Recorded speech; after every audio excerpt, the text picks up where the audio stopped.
Wondery Plus subscribers can listen to Crime and Sports early and ad-free right now. Join Wondery Plus in the Wondery app or on Apple Podcasts. In the depths of an Atlanta forest, a clash between activists and authorities ends in tragedy. I'm Matthew Scher, and on my new podcast, We Came to the Forest, we expose the hidden truths behind a shootout that left one activist dead and countless lives forever changed. Binge all episodes of We Came to the Forest ad-free on Wondery Plus.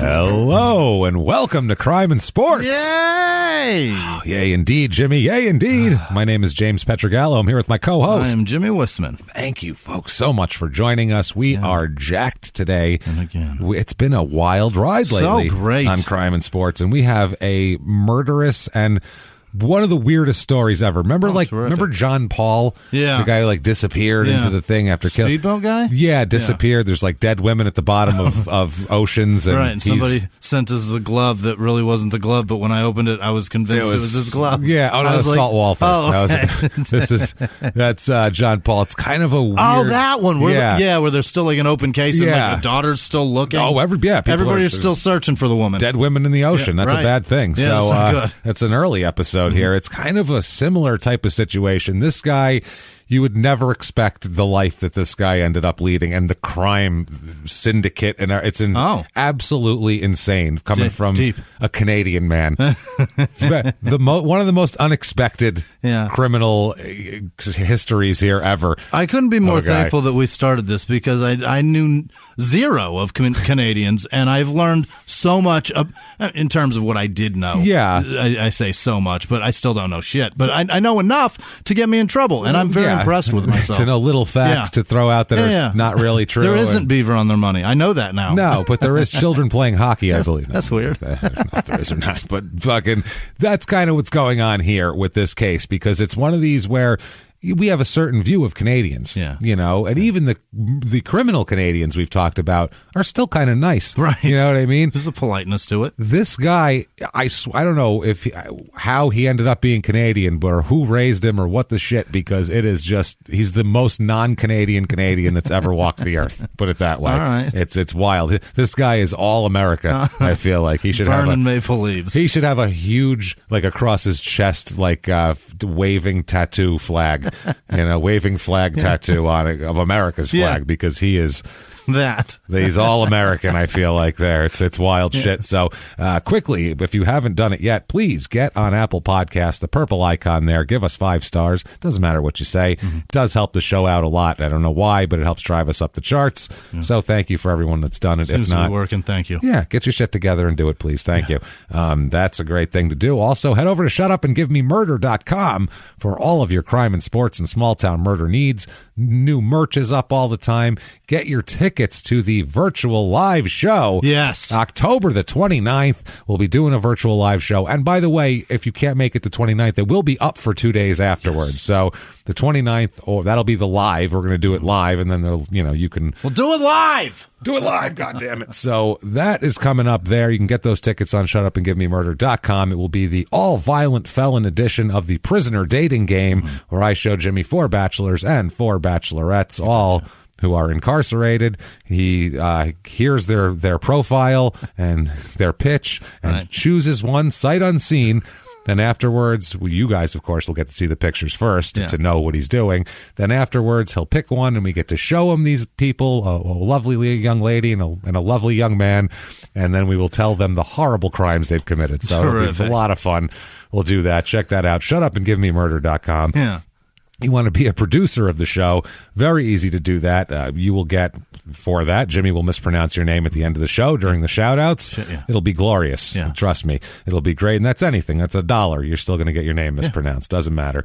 But if you want to be on Patreon and get the episodes for $5 or more a month, you get episodes, and lots of them. This week it's going to be sports songs, which are hilarious. Think Super Bowl Shuffle, Russell Rock Rumble. Yeah. tons of other whole teams. Imagine guys in shoulder pads and helmets crammed into a recording studio. Taking it seriously. Who don't sing and forcing them to sing. Also, this shit from all the different wrestling albums we'll go over. It's going to be insane. So check that out. And on Small Town Murders, which you'll also get access to, you will get a recent story of 3 young women who decided they wanted to resurrect Jack the Ripper. And they had an axe, and they thought this was the way to do it. Yeah. So it's a very interesting tale, and you can do all of that at patreon.com/smalltownmurder. Yeah. And if you just want a shout out, you want Jimmie to mispronounce your name. /CrimeinSports. Oh, did I say Small Town You Murder? did. Why do I keep doing that? Because you just said Small Town Murder. It is, that's why. Right. It is patreon.com/crimeinsports. There you go. I apologize.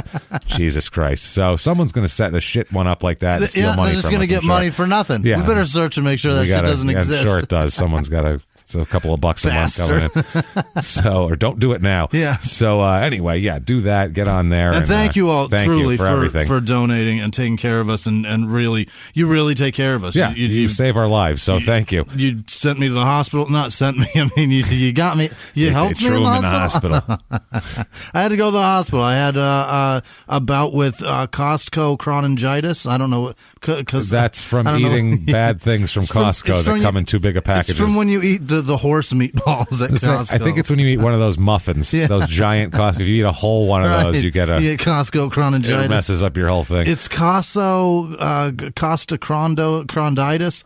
It's fucked up is what it is. It mimics a heart attack, and that's what I thought I was having. Yeah. And I've had high cholesterol and blood pressure, so I thought it was over. But you must tell there is no internal problem. Oh, no. Your heart at all. I'm good. Yeah. It's a muscle. It's just bad muscles. Yeah, muscle nerve type of thing. So that's good. Yeah, so we didn't lose Jimmie. Physical therapy and massage and shit like that is going to fix it. But it did scare the shit out of him. Oh, yeah. For sure. He did get a good fucking scare out of it. Rich people will tell you all about their fucking massages and how great they are. When people need massages, a massage isn't a good thing. Like, that sounds terrible right now because I'm in so much pain. I don't want to go and lay down and let somebody touch where it hurts. Yeah. Rich people haven't really made the dig shit. into that. Yeah, I've never had one of those massages where they're like, go get a massage. You know what I mean? And enjoy yourself. Never had an enjoy yourself one. Yeah, never. It's a medically needed thing. Not it's a touch it where it hurts thing. Yeah. That's no good. Make it hurt worse. Right. Jesus Christ. So here we go. Let's do this. Let's get into this. Jimmie's doing better now. Yeah. That's good. It's going to be brutal to laugh. Yeah, it's going to hurt him to laugh. So I'm going to hurt him bad today. Great. That's what we're going to do, everybody. If I can knock him out of his chair, I'm going to do it. And he's willing to do it for you. That's how much he cares about the audience. Listen. And I'm willing to hurt him I'm for only you. here because you guys did this. That's right. So let's get into it with a crazy, wild, brain damage sport again. Okay. And I'm not sure how much the sport caused brain damage because this guy had problems before the sport ever got involved in it. This guy, I think it's just some sort of preordained brain damage or he's just a fucking lunatic. Right. This is a Lee Murray, Spinner Spencer level, like, what the fuck is this guy doing? Lee Murray was the UFC fighter in the woods that was stabbing people in the heart? No, Lee Murray was the guy who did that huge heist, the European guy. Oh, okay. He's we're not fucking about. Yeah. That's Lee Murray. That's what we're talking about here. This guy's fucking about even less than Lee Murray. Great. This guy's like Pablo Escobar level not fucking about. Great. Put it that way. What's his name? Steve Skinner. No. Exactly. Canadian Steve Skinner. Yeah, that's right. Stephen Douglas Skinner. Okay. Steve Skinner. He's an MMA fighter. Oh. Yeah, that's who would have thought. Not very successful one. Okay. Short career. Yeah. So this one is pretty much all crime we'll talk about here. He's born, the very few personal facts that we could find on this guy, there isn't any. When you have a guy who's not real successful in sports, no one thinks to bio him. No. There's not a lot of writers sitting down like, well, so what makes you tick? Yeah. They don't care. What's beneath the surface, Steve? If you're a 2-2 MMA fighter, no one's going, How'd you grow up? Yeah. What were your parents? How were you raised? That no one gives a shit until you are very popular. So when we get these guys who didn't have a huge sports career, it's really hard to find background info, and it's pretty much only in court documents. Okay. So very difficult. He's born November 5th, 1973. Okay. That I'm positive of. And I'm not going to do a Bernard Below situation. I almost asked, isn't that why we make things up? Yeah. But I didn't want to say that and ruin it if you were going to do that. Because of Small Town Murder last week, and if you didn't listen to Small Town Murder last week, because of the cheese murders incident, do yourself a favor and listen to Small Town Murder. You'll understand No Body, No Crime to the tune of Bob Marley. You'll understand how John Cougar Mellencamp had a murderous side to him in the songs. You'll get that. I was writing lyrics to No Body, No Crime all day long with nowhere to put them. That's it. That's bad. That's one of those you're doing crowd work. And later on, you're like, I should have said that. Too late now. It's like, because I did the same fucking thing. I'll come up with songs later, and I'm like, why didn't I just do it then? Damn it. Fuck me. Like being in an argument, being like, I should have said that. That would have burned their ass. That would have been good. Yeah, it's the fucking... everybody has that. Driving away. Oh, why did I say his hair son sucks? Of a bitch. Jesus Christ. It's it's silly shit. So regret. It's regret, exactly. So, he was born in 73. We know that much. He's from Dartmouth, Nova Scotia. Okay. We know that much. Okay, that's where he's from, his hometown. That's far southeast Canada. That's southeast Canada, that's British Columbia, southeast Canada. Like far southeast Nova Scotia. Isn't that like an island that comes off of Canada? But that's over, I think it's... Southeast, like over by Maine. Southeast. Yeah, southeast Canada. For some reason, when you said southeast, I heard southwest, and I'm like, fucking... What are you doing, Whisman? British Columbia is southwest Canada. Extreme southwest Canada would be Seattle. Got it. It's British Columbia, but no. Extreme southwest you're Canada. Correct. All right, it's Maine. You are absolutely right. No, up there. What the fuck am I thinking? Good Lord. I beat you at geography. I'm like, I almost called it geometry and negated like, the whole thing. No, the West, that's not nothing. There's the Vancouver Islands out there, I know. I don't know anything that's out there in the West. And you're like, East. And I'm like, you already said that. I'm an idiot. Fucking stupid. So I didn't graduate high school, people, so I'm doing my best. Dartmouth, Nova Scotia. Let me, here's a picture of him. Oh, fantastic. Should I grab these glasses? A shot of him. What is this? He's what the fuck? He looks... He's a mean-looking guy. He looks like every dude that's ever changed my oil. Yeah, and there's the rest of him. My word. So he's a... Is that a tattoo, that rosary? There's got a big rosary tattoo. Oh, boy. Arms, and it's like dangling, like it's in the wind or something. Yeah, like it's weird been moving tattoo. around. Yeah. He's got it looks like a lizard on his ribs. Yeah. His ribs are done. He's got sleeves. Great nipples. I see an eagle here. Yeah. He does have fine nipples. They're very well formed. Wonderful. Very well formed. Not too big, not too gumdrops. small. It's very nice. You want to be shirtless. Type of nipples you want to be shirtless with. Type of nipples you never have a shirt on. Never. Why would you? So, I'm not going to make up a childhood for him. Okay. I assume it wasn't wonderful based on his future actions. Okay. Put it that way. It couldn't have he been looks great. like already he's the king of the Aryan Brotherhood in a prison. That's the thing. Yeah. And his actions, his looks, he's a dangerous guy. Yeah. He's the type of guy where we've all encountered people where when we meet them, we understand that I don't want to be around this person. I don't trust this person. I don't trust them. I'm not going to talk about my fucking any money that I have anywhere. Just at any point they could snap, and for no reason. Right. That's this guy. Okay. A very dangerous person to be around here. And from what I understand, he starts out... Before he's even fighting, he's already into criminal activity. Really? He's got a whole kind of underground thing. He starts out basically where he robs drug dealers. Okay. Is what he does for a long time. Which, if you don't know, if you've just never thought about it, robbing drug dealers in particular is a really risky career path. It's dangerous as fuck. The most dangerous, I'm going to say, go out on a limb and say, it's probably the most dangerous person you could try to rob. Yeah, there's not really a workman's comp related to that. No, and drug dealers... There's hazards in that. So, I mean, drug dealers tend to be on edge of people wanting to steal their money and drugs. So what would they have? They tend to have a lot of weapons around them and people and security and things to thwart that. They put things in between getting everything they have stolen and not being able to report it to the cops or anything or get it. It's not covered by insurance. It's not. Yeah, you're not going to. He stole 50 kilos. I'm making a claim, State Farm. Hello, FDIC. I'd like to report my currency stolen. This is ridiculous. I mean, it's too much. So, yeah, robbing drug dealers is a special kind of a steely type of thing that you have. You know, they always say the old expression back in the day was he's got the balls of a burglar, that guy. Yeah. So this is like 5 times bigger balls burgling drug dealers. I'm harder than the hardest man. Yeah, he already believes that. You have to be Omar from The Wire and that was the most badass character because he would have to plan this thing out to go rob drug dealers, which was very difficult. Lots of people trying. So he's got that. He takes what it seems like he takes his drug money stealing and invests it into drugs. Oh, okay. And other things too. He's got like storefronts.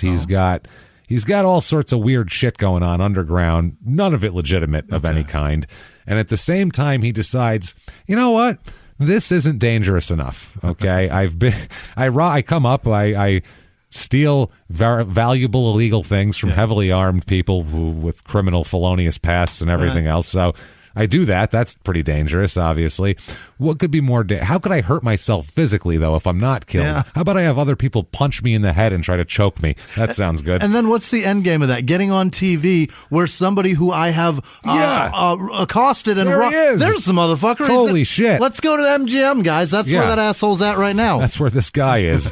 It's a very strange desire for someone who's trying to run criminal empires to want to be on television. Right. That is the dumbest shit ever. It really is. Have you ever seen Casino? Right. The reason why they were mad at Ace Rothstein was because he was going on television complaining while running a fucking criminal empire. Exactly. Who was oh, Jesus Christ, the fucking mobster. Was it Joe?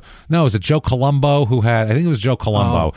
It's a mobster, Colombo crime family, all that shit. Well, in the 60s and 70s, he had this big, because the FBI and people were concentrating on mob activities, and there was a call it a wind saying that Italians are bad. The Godfather came out and all this type of shit. So there was a slight stereotype. Right. So he came out with, to make matters worse, the Italian anti-defamation thing, where he had these rallies and people would come and this is ridiculous and all this shit, which would be fine. Absolutely. And dandy and true at the time if you weren't running a crime family at the same time. Joe Colombo. That's the problem. You know, the guy that swindled the McDonald's fortune. Yeah, well, that was down the road. Yeah, this guy ended up getting killed because of doing this shit.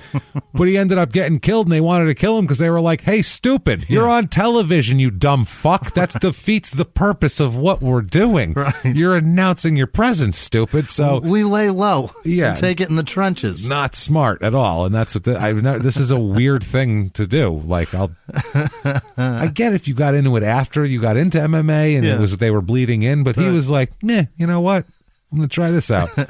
So, is there a podcast that runs down from beginning, well, as far back as you can go, documented about the mafia to, I don't know, 5 years ago because it doesn't exist today? Can you do that? I'm sure someone has tried. They probably wouldn't do it as well as you know we could. Imagine if we did that. We that would be should amazing. do that because that would be wild. It is riveting to know the story of each dude that was like a big deal, or capos even, and how they met their demise and why. Because people are like, oh, the mafia is dangerous. They just shoot people. Yeah. They don't just shoot people. And not only the big famous people, we're talking, there's a million people you guys have never heard of that had insanely interesting lives and did crazy shit. Shocker. I know you guys are going to be surprised. I know a lot of this history, like a lot of it. I could tell like off the top of my head some... that's a great idea. We should do that. People have done it before, but fuck them. I think we do it better. I can't imagine anybody's ever done it to where like they actually focus just mafia stories. And it's funny. And it's funny. Well, you know what? We may end up doing that. Yeah, because it's great. It's a riveting thing. Yeah, the whole tale of the mafia. We're gonna everybody from Lucky on back. Oh yeah, no, it's so great. You can go back to before that. You can go back I'm fascinated by all of them. I get even today in 2020. I get why people would want to have that look and that prestige and that respect. And that respect is. You know what? In a day when there's zero respect being offered to fucking anybody, it was a different thing, too. Wouldn't it be nice to have some respect? Respect is nice. Hey, you know why? It was out of respect. Right. Yeah. It's a true thing. Yeah. Well, back then, too, they needed, when they first came here, they needed that because the police didn't give a shit what happened in an immigrant neighborhood. Yeah. So the mafia was the police. Right. And they shook everybody down and made them pay protection. But at the same time, nobody fucking, everything was clean. There's not a goddamn purse snatching on a street in Little Italy in 1925. It just didn't happen. Right. They would have fucking cut your balls off. End of story. Not the cops. No. The neighborhood guys. The other cops. Yeah. Hey, what'd you do? Hey, come here a minute. What's wrong with you? That would have been the end of the fucking time. So that was the thing. I mean, then it turned into obviously more of a business. But right. And when it turns into that kind of business and that kind of money involved, well, the government wants their cut. Right. That's how it becomes a thing. It's very much like abortion, James. Yeah. Well, once that happens, once there's that kind of money involved, the government has something to say about it. Then there's just something in there. So he starts MMA fighting, and it's okay. I don't know why or how or what the fuck got him into this. He seems like he's just like a psychopath, and they were like, he's like, I want to fight, and they were like, you look pretty tough, and threw him in a fucking ring. Yeah. So June 30th, 2006 is his first fight, which, if you think about it, is weird too because he's like 33 years old. It's too old. Which is a strange age. It's too old. You're a 33-year-old like underground street drug so you're going to start MMA fight? What the fuck kind of life decision is that? Calm down, sir, because in 5 years you're about to be in the hospital with Costco chondritis. Yeah, you're about to go in with a Costco muffin lodged in your for nothing. Esophagus. You had no idea this was going to happen to you. You just woke up like that. Well, yeah. 34 and you're starting this shit. That's crazy. So weird. I never heard of that before. It's very strange. So, I mean, people start things late, but not when you're done. You don't start. Like I'm thinking, there's no NBA guys who are 35-year-old rookies. It just doesn't exist. Phil Hartman became a household name in his 40s, but he'd been trying for a while. He was working for 20 years before that. I mean, he was still working. This guy wasn't even doing shit. So this is June 30th, 2006. The event is Extreme Cage Combat 2 Collision Course. They called it ECC 2, and I had to look up what that meant. This is in Moncton, New Brunswick, Canada, and this is where a bunch of stuff ends up happening in Moncton. Yeah. He fights Sean Machine Gun Marchand, who comes into this fight 1-0 and ends up with an 8-7 record. A career. This is a bald white guy, which is a theme. Yeah. I think everybody he fights are bald white guys. Fascinating. This is bald white guy on bald white guy. It's weird that the UFC's got that stereotype. It's I'll take the bald white guy with all the tattoos. Right. Oh, okay. That helps. On the surface, I look like an enormous UFC fan. You do. Yeah, they're like, hey, bro, you getting the pay-per-view this Saturday? You're like a... You do. I am their target audience. Yeah. They look at you and they're like, oh, my. He's one of us. Yeah. No, over here. This is the entrance. No, ticket. I'm sure you bought a ticket. That's just come on in. Bath and Beyond. That's I can see you've clearly purchased a ticket to this. So come on in. It may not be in your pocket, but we'll look you up. We get it. It's fine. We did a scan. Turns out you're bald. Turns out you're bald, white, and you have tattoos. Several so come tattoos. You're in. Come on in, sir. You're good you have to lose that shirt, but go sit front row. Yeah. It's like racists used to make that joke in like the 70s in boxing. They'd say, I'll take the black guy. There's always two black guys fights. That's what this is now. I'll take the white guy with the tattoo. Yeah, I'll take the bald white guy with the tattoo. With all the tattoos. Yeah. So Machine Gun Marchand, this fight goes 2 rounds, and at 2:46 into round 2, Steve loses the fight by TKO with punches. So I guess this guy punched him into a technical knockout. Punched the shit out of him. Stopped the fight. And first he didn't know who to. He stopped the fight, turned around, told the judges, turned back, and went, "Shit, which one of you was winning? Fuck, God both damn it, standing now. You're so." What is that? You both. That's an eagle too. Shit, you both have eagles. I don't even know what to. Now, be honest. Yep. Scouts honor. Which one of you was winning? Scouts honor. Which one of you was being pummeled into submission? Tell me. Oh, that one hurt. Sorry. I'm trying to go easy on Jimmie. I don't know what to do here. I don't know how to do that. So it's at this point where you'd imagine, I guess, if you're going to have an MMA career starting at 34 years old, you better dive right in and start really starting to have a lot of fights. He instead takes a 2-year hiatus. Good call. Which is what you want to do. And come back at 36 when you're ready. Or further out of your prime. Further out of your physical prime. That's smart thinking. That's good. But it's not his fault, we'll say. Well, I mean, it's his fault, but it's not. He doesn't just want to take off. He has a lot of other stuff going on because in 2006, he owns a bunch of stuff, but in particular, 2 clothing stores that he owned were firebombed within like 20 minutes of each other. Wow. So it wasn't like, what a coincidence. It was purpose. Coordinated. Yeah. Like, we're going to go, you bomb that store, I'll bomb this store. Right. Clearly somebody's fucking mad at him. Yeah. Obviously. World Trades were about that time apart also. Yeah, it's pretty close. And one of the men charged in the arson and the fires was a guy named Corey Melvin, who's the younger brother of a big crime figure in Halifax named Jimmie Melvin Jr. Oh. And you can look him up because he was too... I went down a lot of alleys with this guy to find shit, but this one was too long of an alley to be able to talk about in a short show like this. So, yeah, Jimmie Melvin Jr., check out there. He's quite the history on that guy. And we don't know. Skinner may or may not have had something to do with his demise as well. Really? There is just untold body count with this guy. Really? We don't know. That's the thing. Where he went and what he did, we have no idea. This is 2004. Oh, yeah. This is 2006. Shit. Wow. And into 2011 and 12 and 13. And it's like, we have no idea how many he's killed. It's fucking crazy. So June 21st, 2008. So a literal 2-year hiatus. He comes back to fight for PFP, which is Phoenix Fight Promotions. Okay. And the name of the event, it's very original. I'm sure there's never been another card named this. Yeah. Last Man Standing. Right. Come on, guys. You got to dig a little deeper. Just, whatever the first round, go around the table. Yeah. If there's a table of 12 guys, whatever the you first spit one out, and then throw them all away. And then go, no. None of those.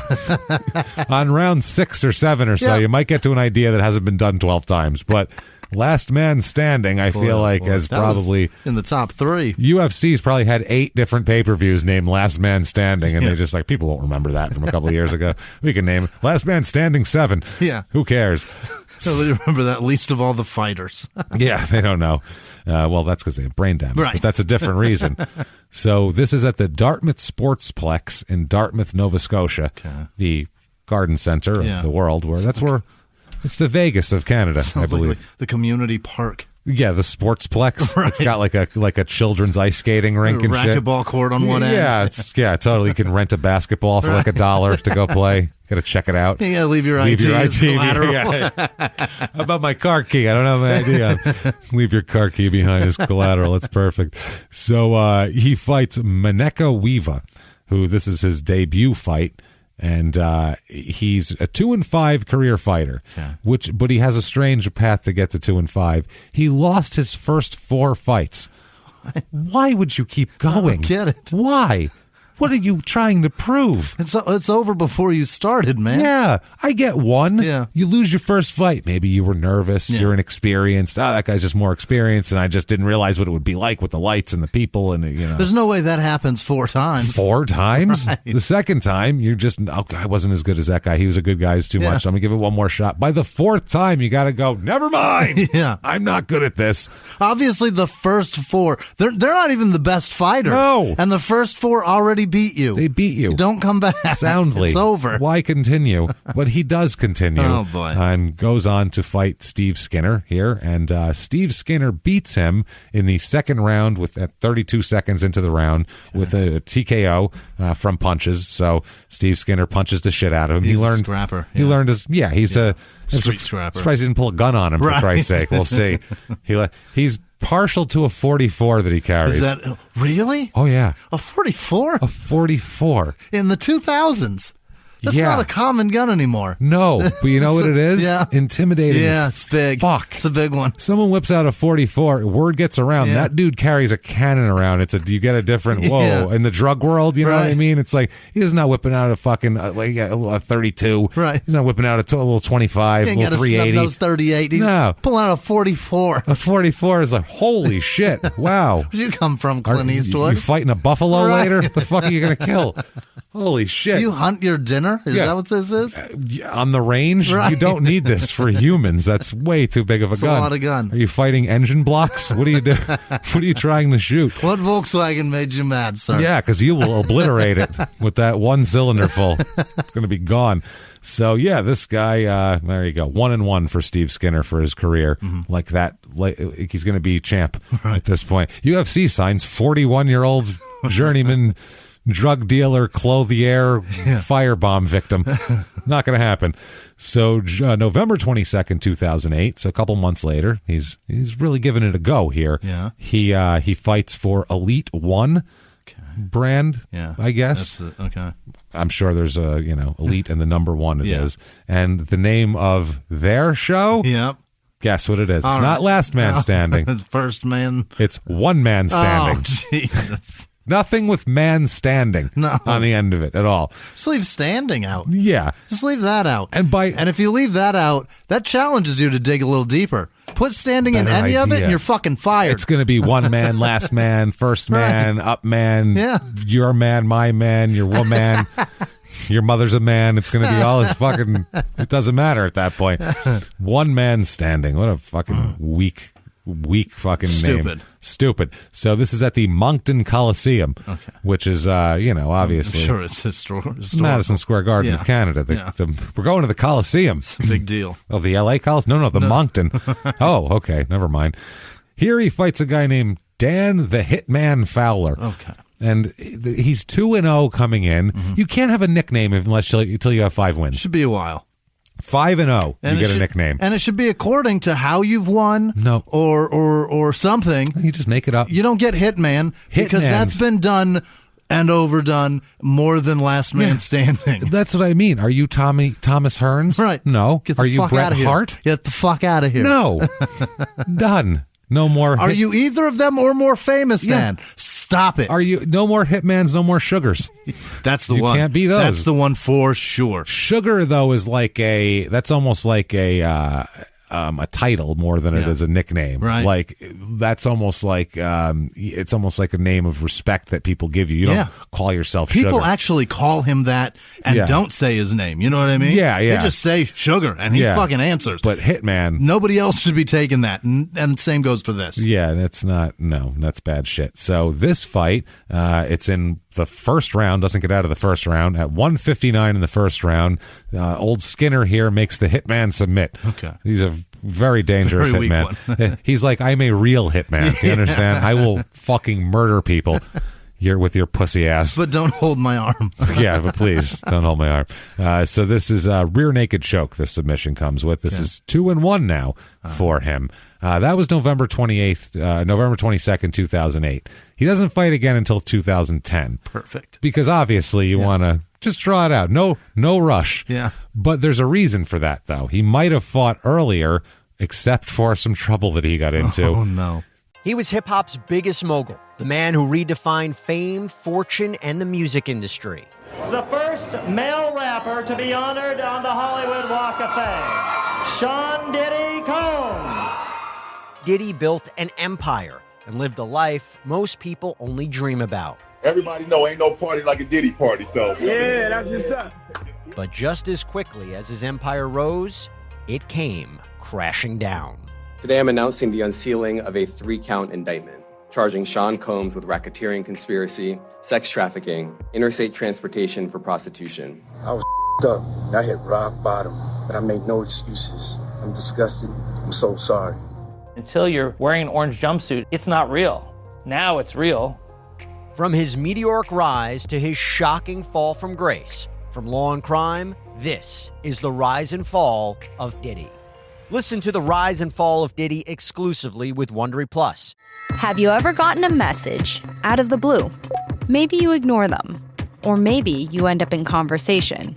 Maybe they tell you about an amazing offer. I can really show you how to make some money. And maybe that gets you into a lot of trouble. But this isn't a story about people like you, the people receiving these messages. This is a story about the people behind the messages, on the other end of the line. Thousands of them, working in a microcity built for scammers.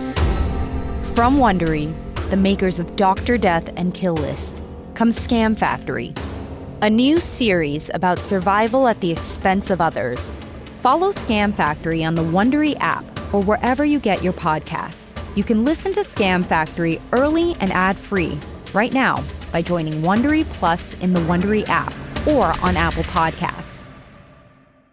This is one of the most horrific things that maybe anyone's ever done in our entire fucking and this is the tip of the iceberg for this episode. Kellen Winslow. This is bad. Okay. This is, remember James Waith?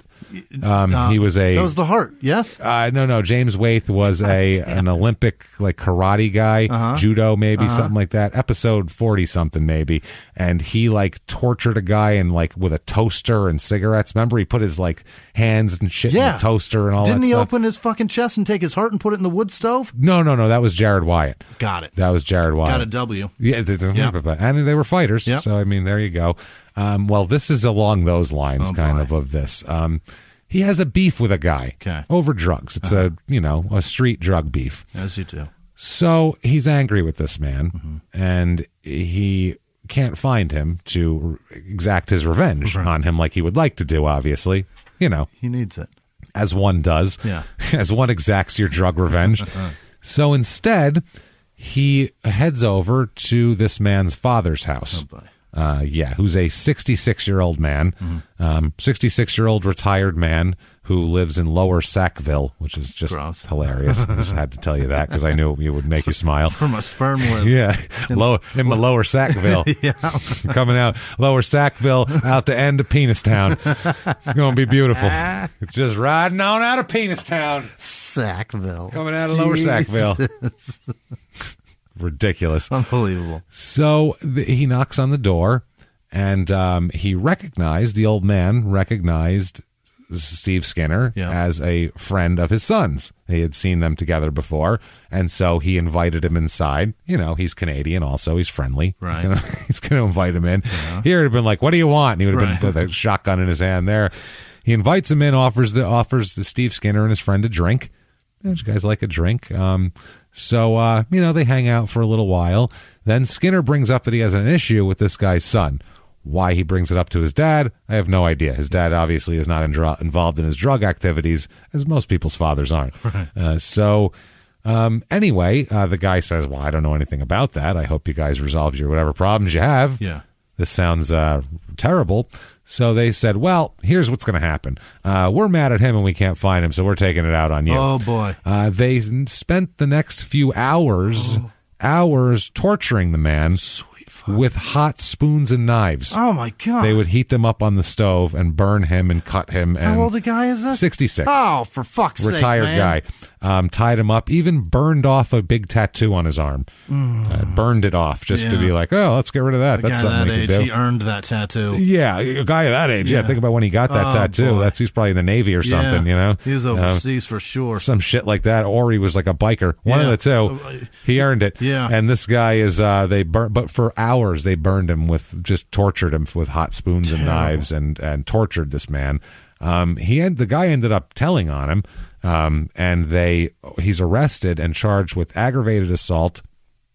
With a weapon, possession of a weapon for a dangerous purpose, hostage taking, uttering threats to cause death, uttering threats to kill, and poisoning or injuring an animal because they also hurt the man's dog who wouldn't stop barking. I didn't get into that. They poisoned the dog? Poison or injure. Yeah, so they could have kicked it or something bad to it. Yeah, or gave it like some sort of chemical in the house. Anything. But I mean, they could have sprayed it with something when they came in. But I mean, that's too much. That's a lot. Yeah. That's a lot to do for an MMA guy. While you're fighting. Right. You have an active career here, son. Get it together. So it's a long list of charges, and they're not good, ranging from aggravated assault with weapons to poisoning and injuring animals. That's bad shit. So he ended up fleeing Halifax. He takes off, and he ends up being arrested in Toronto by the Toronto Police Guns and Gangs Task Force. They sound badass. Yeah, they sound like they're going to scoop some people up, and they return him to Halifax. Mm-hmm. Here you go. Here's your asshole. Here it is. Here's your asshole, everybody. Do you want him back? Because we got him. We're from Toronto. We brought you an asshole. Oh, here you go, eh? It's your asshole, eh? One asshole for you, eh? Oh, we stopped at Tim Hortons. Thought you guys might want something on the way, though. Have some coffee. Brought you chocolate donuts. There you go. You like and that? And your asshole. Oh, we got poutine in the car. Get the poutine. Hey, get it for him. We picked it up for you. We didn't know what you were liking in the mood for. If you were, if you wanted something sweet or a lunch snack, maybe a savory. So. But we knew you wanted the asshole. We knew you wanted. Well, we brought the asshole first, and we got him Tim Hortons too, because we're Canadian and we're nice though. So we uncuffed him so we can eat a donut. You understand? He's a little dangerous, but hey, if you can't trust people, what kind of world are we living in, right? Okay, then that's great.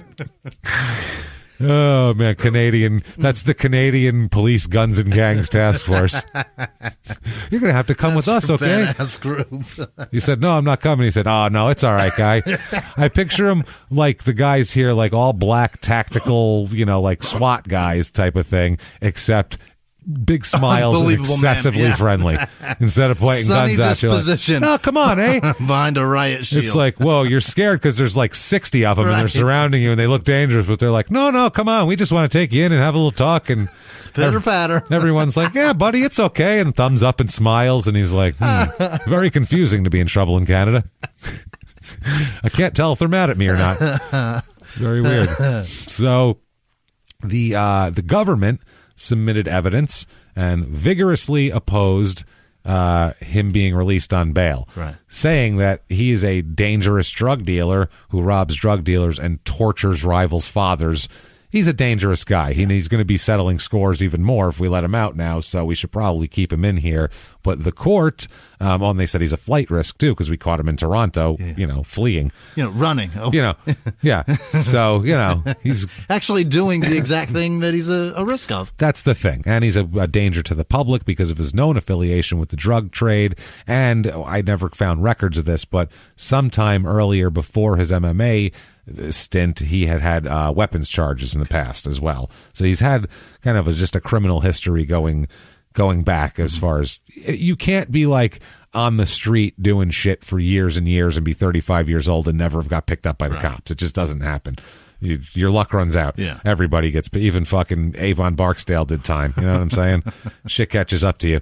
Stringer Bell got away with it, but you know what? I'll take what Avon had. Listen, a lot of actual people that really lived and that were heads of mobs did tons of time in prison. Oh yeah, and then were the fucking guy. They thought of that as they earned it. That was school. Yeah, they call that going to school. That's how John Gotti became big in the mob. That's how he became. That was his first big step up. Was he went in and didn't say a word. Him and his crew killed a guy for a mob boss, fucked it up, did it in the middle of a bar with witnesses. His friend was an idiot. They went to prison. He was in Greenhaven for all this shit. And also there was a hijacking thing and everything, but kept his mouth shut, didn't say shit. The murder shit kind of got reduced and everything. And when he got out, hey, here's a guy who just did a bunch of time for the boss. And he shut the fuck up. And they gave him a piece of something then because it was a reward. And then he built his own crew and he was an aggressive son of a bitch. And then he fucked that up. And he took over a lot. Yeah. And then he started going on television, which is what you don't do when you're running a criminal empire. And now his boy is UFC fighting. That's fucking his boy's idiot. Boy. Idiot. What a fucking idiot. Like Carlo Gambino. Never saw him on TV, ever. No. You know where Carlo Gambino died? In his bed. Right. In his house. Right.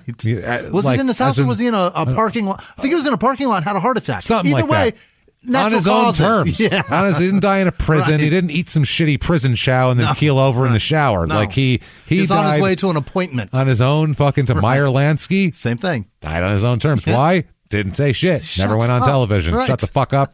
Make your money. So this idiot instead, they end up releasing him on $50,000 bail. So he's released, And as part of this, he's not to be in the province of Nova Scotia. Oh. He's not allowed to be there while he awaited trial. They scheduled trial for 2012, and he's not allowed to be anywhere in Nova Scotia until the trial comes up. Okay. So stay out of Nova Scotia. So instead, he goes back to fighting. Yeah. Why? In Nova Scotia? No, but okay. why are you? Why? It's his favorite. I don't understand what the fuck you're fighting for. You're clear. Got to build a career that's legit. Right? Even if you were trying before, you just got arrested for torturing a senior citizen. Right. Like, enough with the legitimate career. It's going to be hard to sell. Would that sell tickets or would it not sell tickets? I mean, because I might want to buy a ticket in hopes that whoever he's fighting beats the living fuck out of him. Well, yeah. If he tortured another drug dealer, let's say he tortured some other drug dealer, you go, that's kind of all in the game, and maybe this dude's just a sick motherfucker. Maybe he'll be interesting to watch fight. But that's shitty what he did. It's it is. Yeah. So this one, it's June 4th, 2010. It's the CFC 5, Canadian Fighting Championships. I mean, we don't want to, it's Canadian Fighting Championships. We don't want to brag or nothing, it's just don't go too hard. That's okay. That's enough. It's We've just got a fight in there. They'll get it. Well, CFC, if we put it out, it's going to sound braggy, like we're trying to act like we're tough or something. So, we don't want to brag about it. It's okay. So he's there. He fights Lance the Snake Cartwright. Lance Cartwright. Lance Cartwright. He sounds menacing. I got a picture of him. Oh, really? You are going to want to go to Canada and punch him. I swear to God. He's like a bitch, doesn't he? When you see this guy, you root for father torture because you're like, please beat the shit out of this guy. He's 2-3 coming in, 2-3-1, and has the balls to give himself a nickname. No. The Snake, why? Because you writhe on the ground after someone knocks you out. 2-4-1 career, so no nickname until you look at this man, Jimmy. Oh, good. He looks like a bitch. He looks like the ultimate douchebag. He looks like me when I was 17. Look at that smooth chest. Yes, he's got a smooth chest, and he's got 17-year-old Jimmy hair. Yes, he does. It's dark roots with the blonde tips there. Only he's got Mick Jagger's chin or cheekbones. Outside of that, he is a bitch. He's got 1997 hair in 2009, which is a huge issue. Looks like a guy that rents a boat and pretends it's his all day. And just blares Sugar Ray out of it the whole time. I just want to fly. Yeah. Just fun. That's all he does. Woo, doesn't sing the rest of it. Just waits for the chorus. I just want to fly. Come on. Pull your top up. Show me your tits. Come on. Come on. Sunday sale. Yeah. Show me your tits. I just want to fly. Show me your tits. He's such a goober. McGrath is the shit, right? Right? He's got his same haircut. It's unbelievable. A little late, though. 12 years late. 12 years late. The Sugar Ray asshole, I think, had cut it by then.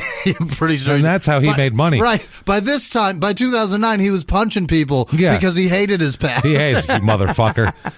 Don't remind me. Poor Guy Fieri. He has to live with that every day. Forever. He made that his thing. But it sucks too because I thought this was his window. Yeah. Like about June or July, I was talking about it with Sarah, and we were like, "This is his shot." He's got a chance with the whole pandemic thing, and he's off. Yeah. Like he could fucking grow his hair out. And say, no access to my stylist, so I grew it out. I like this now. I like it. I don't have to dye it fucking yellow anymore. This is great, because I'm a fucking adult. Because you can tell. You're right. That's not even blonde. No, it's yellow. It's Ric Flair yellow. It's fucking crazy. You can pick a crayon out that's the exact color of his hair. I think Crayola does that. Guy Fieri yellow. It's Fieri yellow, I believe it's called.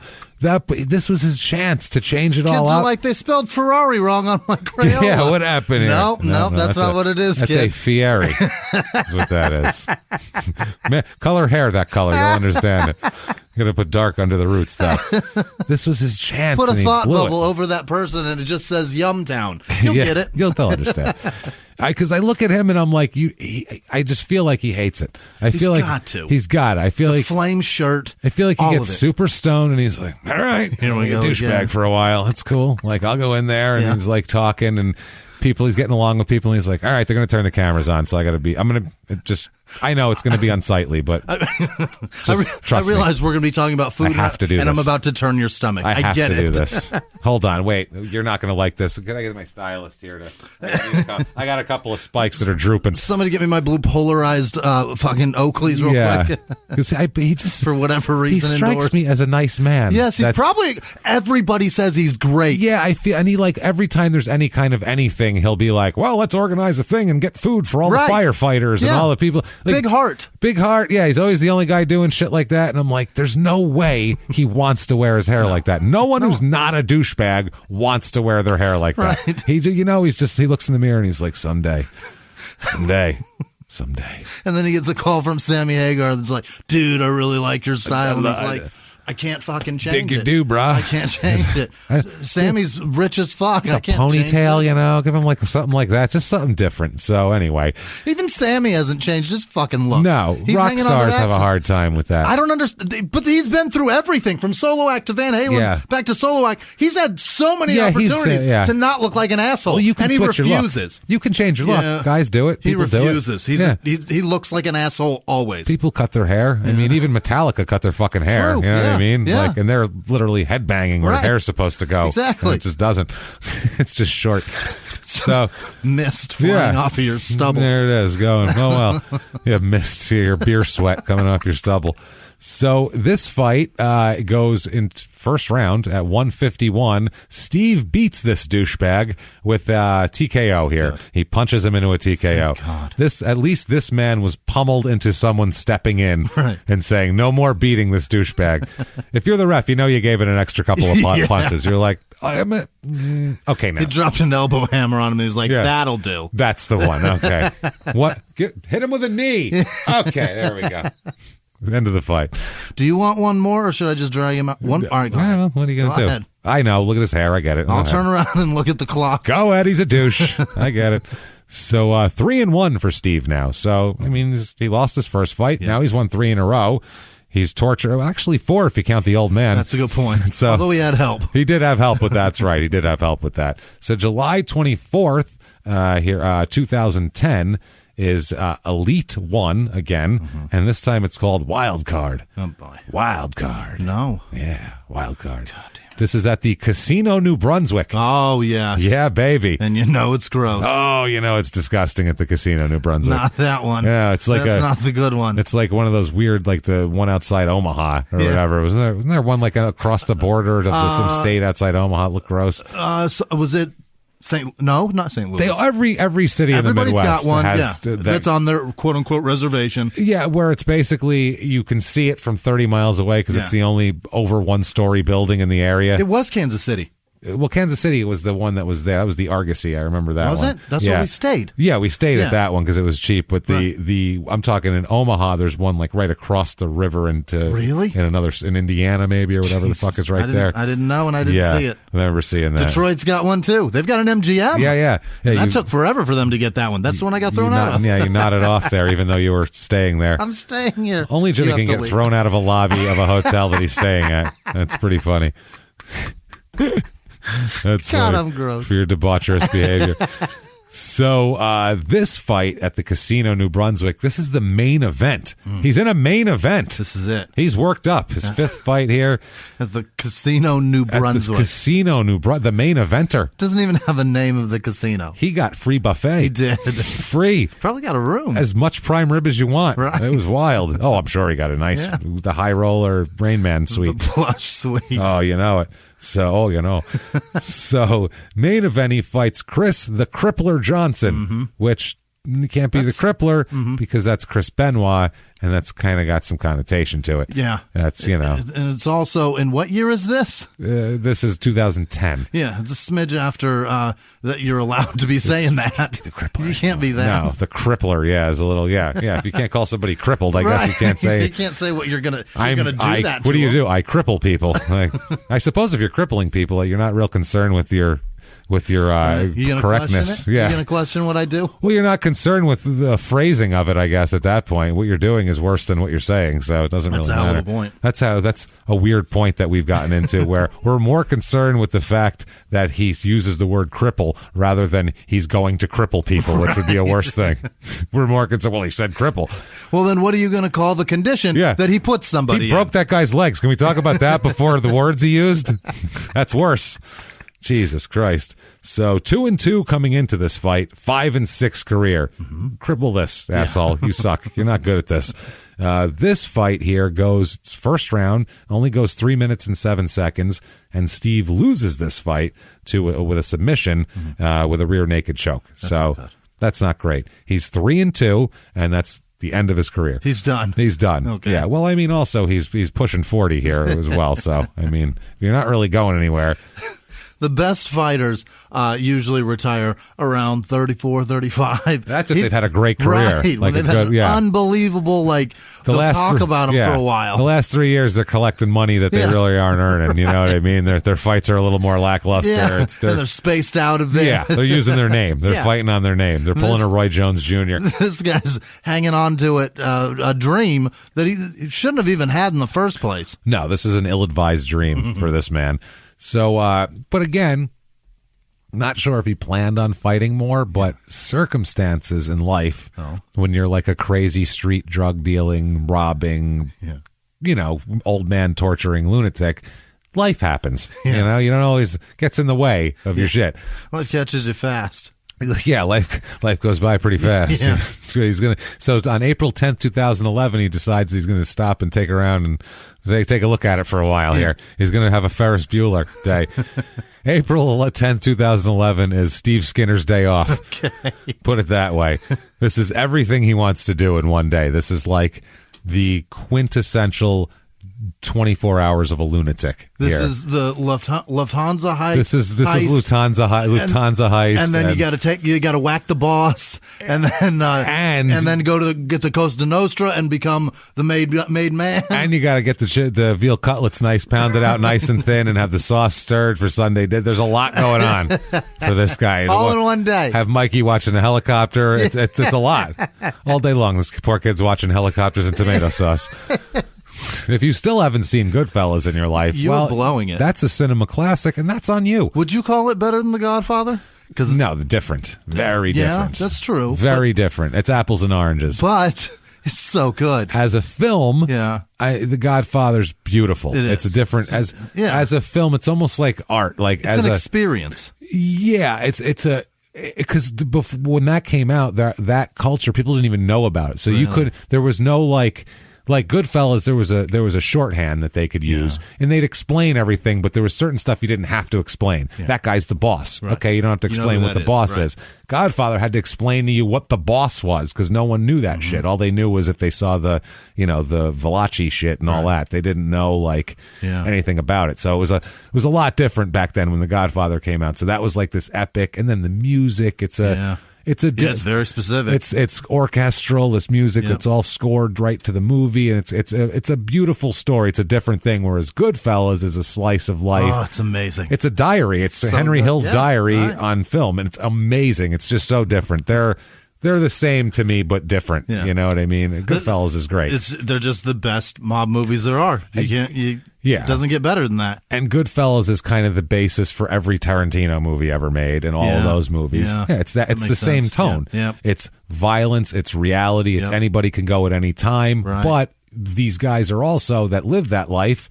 They have a dark sense of humor, and they're funny, and funny stuff happens because it's real life. And specific words that they would use in that time period. Exactly. Right. And the time and the phrasing and the way things are said. It all has meaning. It all has the whole thing. You can't miss a line or you miss the whole point of the fucking movie. That's the thing. You need to know, you need to build, and there's a lot of characters. It's a big world that you're weaving together. I still love Goodfellas. I fucking love Goodfellas. It's the greatest. It's so good. Did you know that Sarah had never seen Goodfellas? I can't imagine. Wild? So I showed it to her, and she loves it now, obviously. It's so good. I knew she would. So clearly. Good. So and My Blue Heaven's probably third. I love My Blue Heaven, too. I love Steve Martin. It's so good. It's so good. It's not a great movie, but it's a Steve great Martin. movie. It's Steve Martin. And Rick Moranis. How do you beat the two of them together? I can't imagine quitting. If I ever did a movie with Steve Martin, I'd never quit movies. I wouldn't be so happy. I wouldn't care if I made 36 Geelys. I'd be thrilled. Year before, he was with Aykroyd and Bill Murray and Harold Ramis. Rick Moranis had a pretty good run there. He really did. But I agree with streets. No, that's ridiculous. Don't you touch Rick Moranis. How dare you? You leave him alone. Are you kidding me? They should deport him. Whoever it is should be immediately deported. You don't get to punch Rick Moranis. You do not get to punch Rick Moranis. You get out of this country. I don't care if you were born here. And he's Canadian. Right. But still, we're protecting him. He's ours. He's ours you now. Can't have him. He was in Ghostbusters. Leave us alone. So this day, April 10th, he didn't come back. So you lost him. He's ours now. I'm sure he's got dual citizenship or whatever. He's fine. So this day, there is a body found. It's a young man named Stacy Adams. He's 20 years old, and it's found in Lake Echo as someone calls 911. They find him shot multiple times with a large caliber weapon. Police don't really know what to do. He's in his mother's car. Okay. They find him shot to death in his mother's car in this kind of area out here. So in the creek? No. By Lake Echo is the name of the town or whatever. So, they didn't find him in the middle of the lake. In a car. In Mom's car. Shot the fuck up. Right. Yeah, that would have been even more interesting. So, the police had a hard time connecting any information to him. Nobody wanted to cooperate, and no witnesses, nothing like that. But they finally get a little bit of information, and they start putting something together where they think Steve Skinner's involved, and they look into Steve Skinner down here, and they realize that he's got a lengthy and violent criminal record that is clearly, I mean, if you'll do that to that guy, you'll do anything to anybody at that point. So, and they said, okay, he wasn't even allowed to be in this area in 2011, but, he could have come here anyway. If he murdered somebody, I'm sure he didn't care about his, not allowed to be there thing. So, about what Stacy Adams is, and I'll give you an overview. Steve Skinner is named as, basically, he is a big player in a drug organization called the Bellinger Group. That's what the police have called it. It's headed by a guy named Ryan Bellinger, and he is the owner of the house where they found Stacy Adams' body in the car nearby. He's the owner of that house. He's one of Steve Skinner's partners, this Bellinger guy here. And he's got a girlfriend who we'll talk about, Brittany Devonshire, I think her name is. We'll get to her in a second here. But Bellinger's a young guy. At this point, he's under 30, but he's running this criminal empire up there. It seems easy to get a criminal empire going in Canada. Doesn't seem real hard. Hey, listen, supply and demand. Yeah. Well, plus I feel like everybody's nice. If you're a dick, you could really overrun a lot of an underground industry here. So anyway, they would traffic drugs into Nova Scotia, Ontario, British Columbia. This was a pretty big from South America. They were bringing it in. This was a big operation. This wasn't any bullshit. They imported cocaine from Mexico, and Skinner's contacts here. Also, the Skinner and Bellinger, they use the Hells Angels locally to do certain things for muscle, for distribution. It's really a big operation that they have going on. Yeah, they've employed another gang just to help out. That's how you know you got a big organization. When you're looking at everything and you go, we need help. I'm looking at this. I don't know. We're going to have to hire a gang, I think. To diversify. Right? I mean...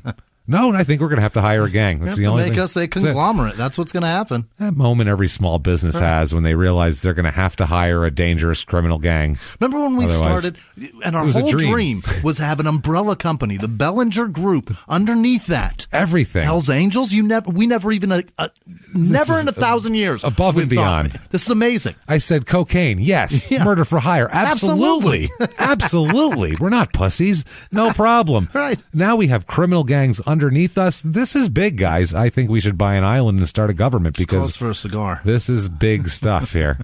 So Adams was involved. Stacy Adams, according to the police, was involved in drug trafficking.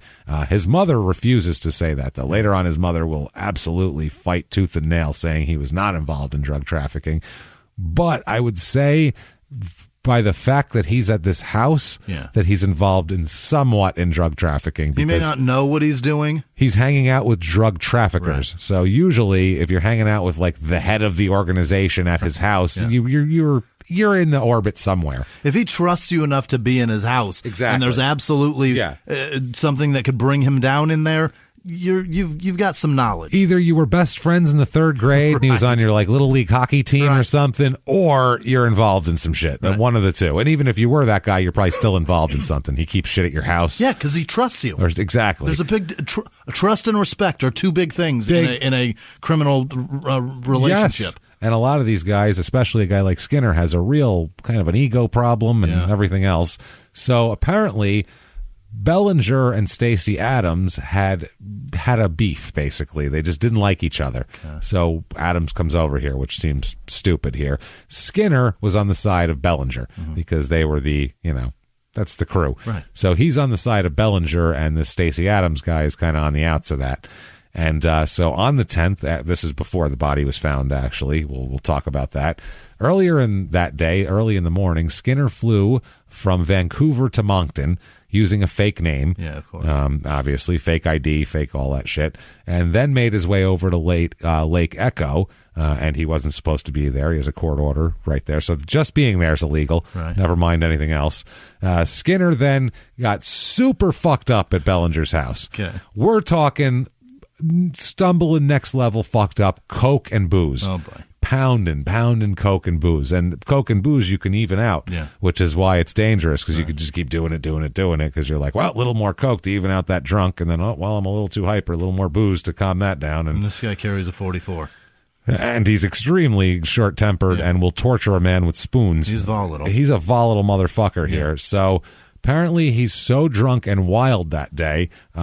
The evening before, on April 9th, Skinner was at another person's house, Jeffrey Ballinger, who's related to Ryan Ballinger, and Crystal Stevens' house. Also, they were together. Jeffrey Bellinger and Crystal Stevens, they lived on Shadewell Lane in Lake Echo. Apparently that night they were all consuming what was called a substantial amount of cocaine and alcohol. So he was still up from the night before. This was on the 9th, and then all through the 10th he's still awake. He had flown in that day, and then he's just going crazy. Apparently Bellinger there, the other Bellinger, not Ryan, he and Skinner did not sleep all throughout the night, and they were both super fucked up. This is the kind of activities they were doing that shows how fucked up you are. You know those crazy guys that like do stupid shit and punch each other or hit their heads into things? Seen it. Okay, now we used to tase each other. That's crazy. Take that up a shitload, and then you have, this is Reno 911 level crazy, okay? They were both so fucked up at one point, Skinner put on his bulletproof vest. No! Put on his vest and made the other guy shoot him multiple times with a .22 handgun. That is nuts. In the fucking chest. I got my vest on, bucked 3 shots into him, and fucking was like, yeah, cool, I'm still alive. Wow. Who the fuck does that? That's not how you test those. No. You know how you test those? That's on Reno 911 how they do it. Usually, and it's a joke. Right. It's not, you're like, wow, how dumb would that be if cops just went out in the parking lot, had one put it on, stand there, and have the other guy shoot at him? Super Troopers, the guy did a steel cup. Yeah. It was like, shoot my dick. That's what I mean. But you hang it on a post and you shoot at it. That's what they do. That's what they do. They put it on a thing. There's testing they do. There's no body in it. The fact that he would be fucked up and then be like, you're super fucked up, shoot me, and I trust you to only hit this area of my body that's covered with a fucking with this vest is crazy. That's unbelievable. You could make a list of why that's crazy, and it would be a while. You go, well, there's that, and that's crazy. Yeah, of course, that's bad shit. Who the fuck would do that? Even a .22 caliber, that's not a crazy, but they go faster than most bullets. Yeah. That's why those bullets are crazy. And if it goes in you, you're fucked because it's going to tear your ass up. They rip you apart. Yeah, that's why people use them, because they fucking work. And they go fast. Yeah, they don't go in and out. They go in and then everywhere around and then come out on the other side of you. Like, you know. Yeah, diagonal and up and shot in the head, it comes out your toe. And you're like, how did that happen? Took the full fucking tour, man. So apparently here, they were getting, this is after this big party and all this. I mean, you're partying hard when you're asking people to shoot you while you're wearing a vest. one of the craziest voluntary things I've ever heard. Jackass didn't even do it with live rounds. You know That's what I mean. They did it with a fucking beanbag. That's what I'm saying. That is above Jackass level of stupid. This is too far for Johnny Knoxville. Yeah, because it's literally very life-threatening. It's dumb. It's extremely not okay or not safe at all.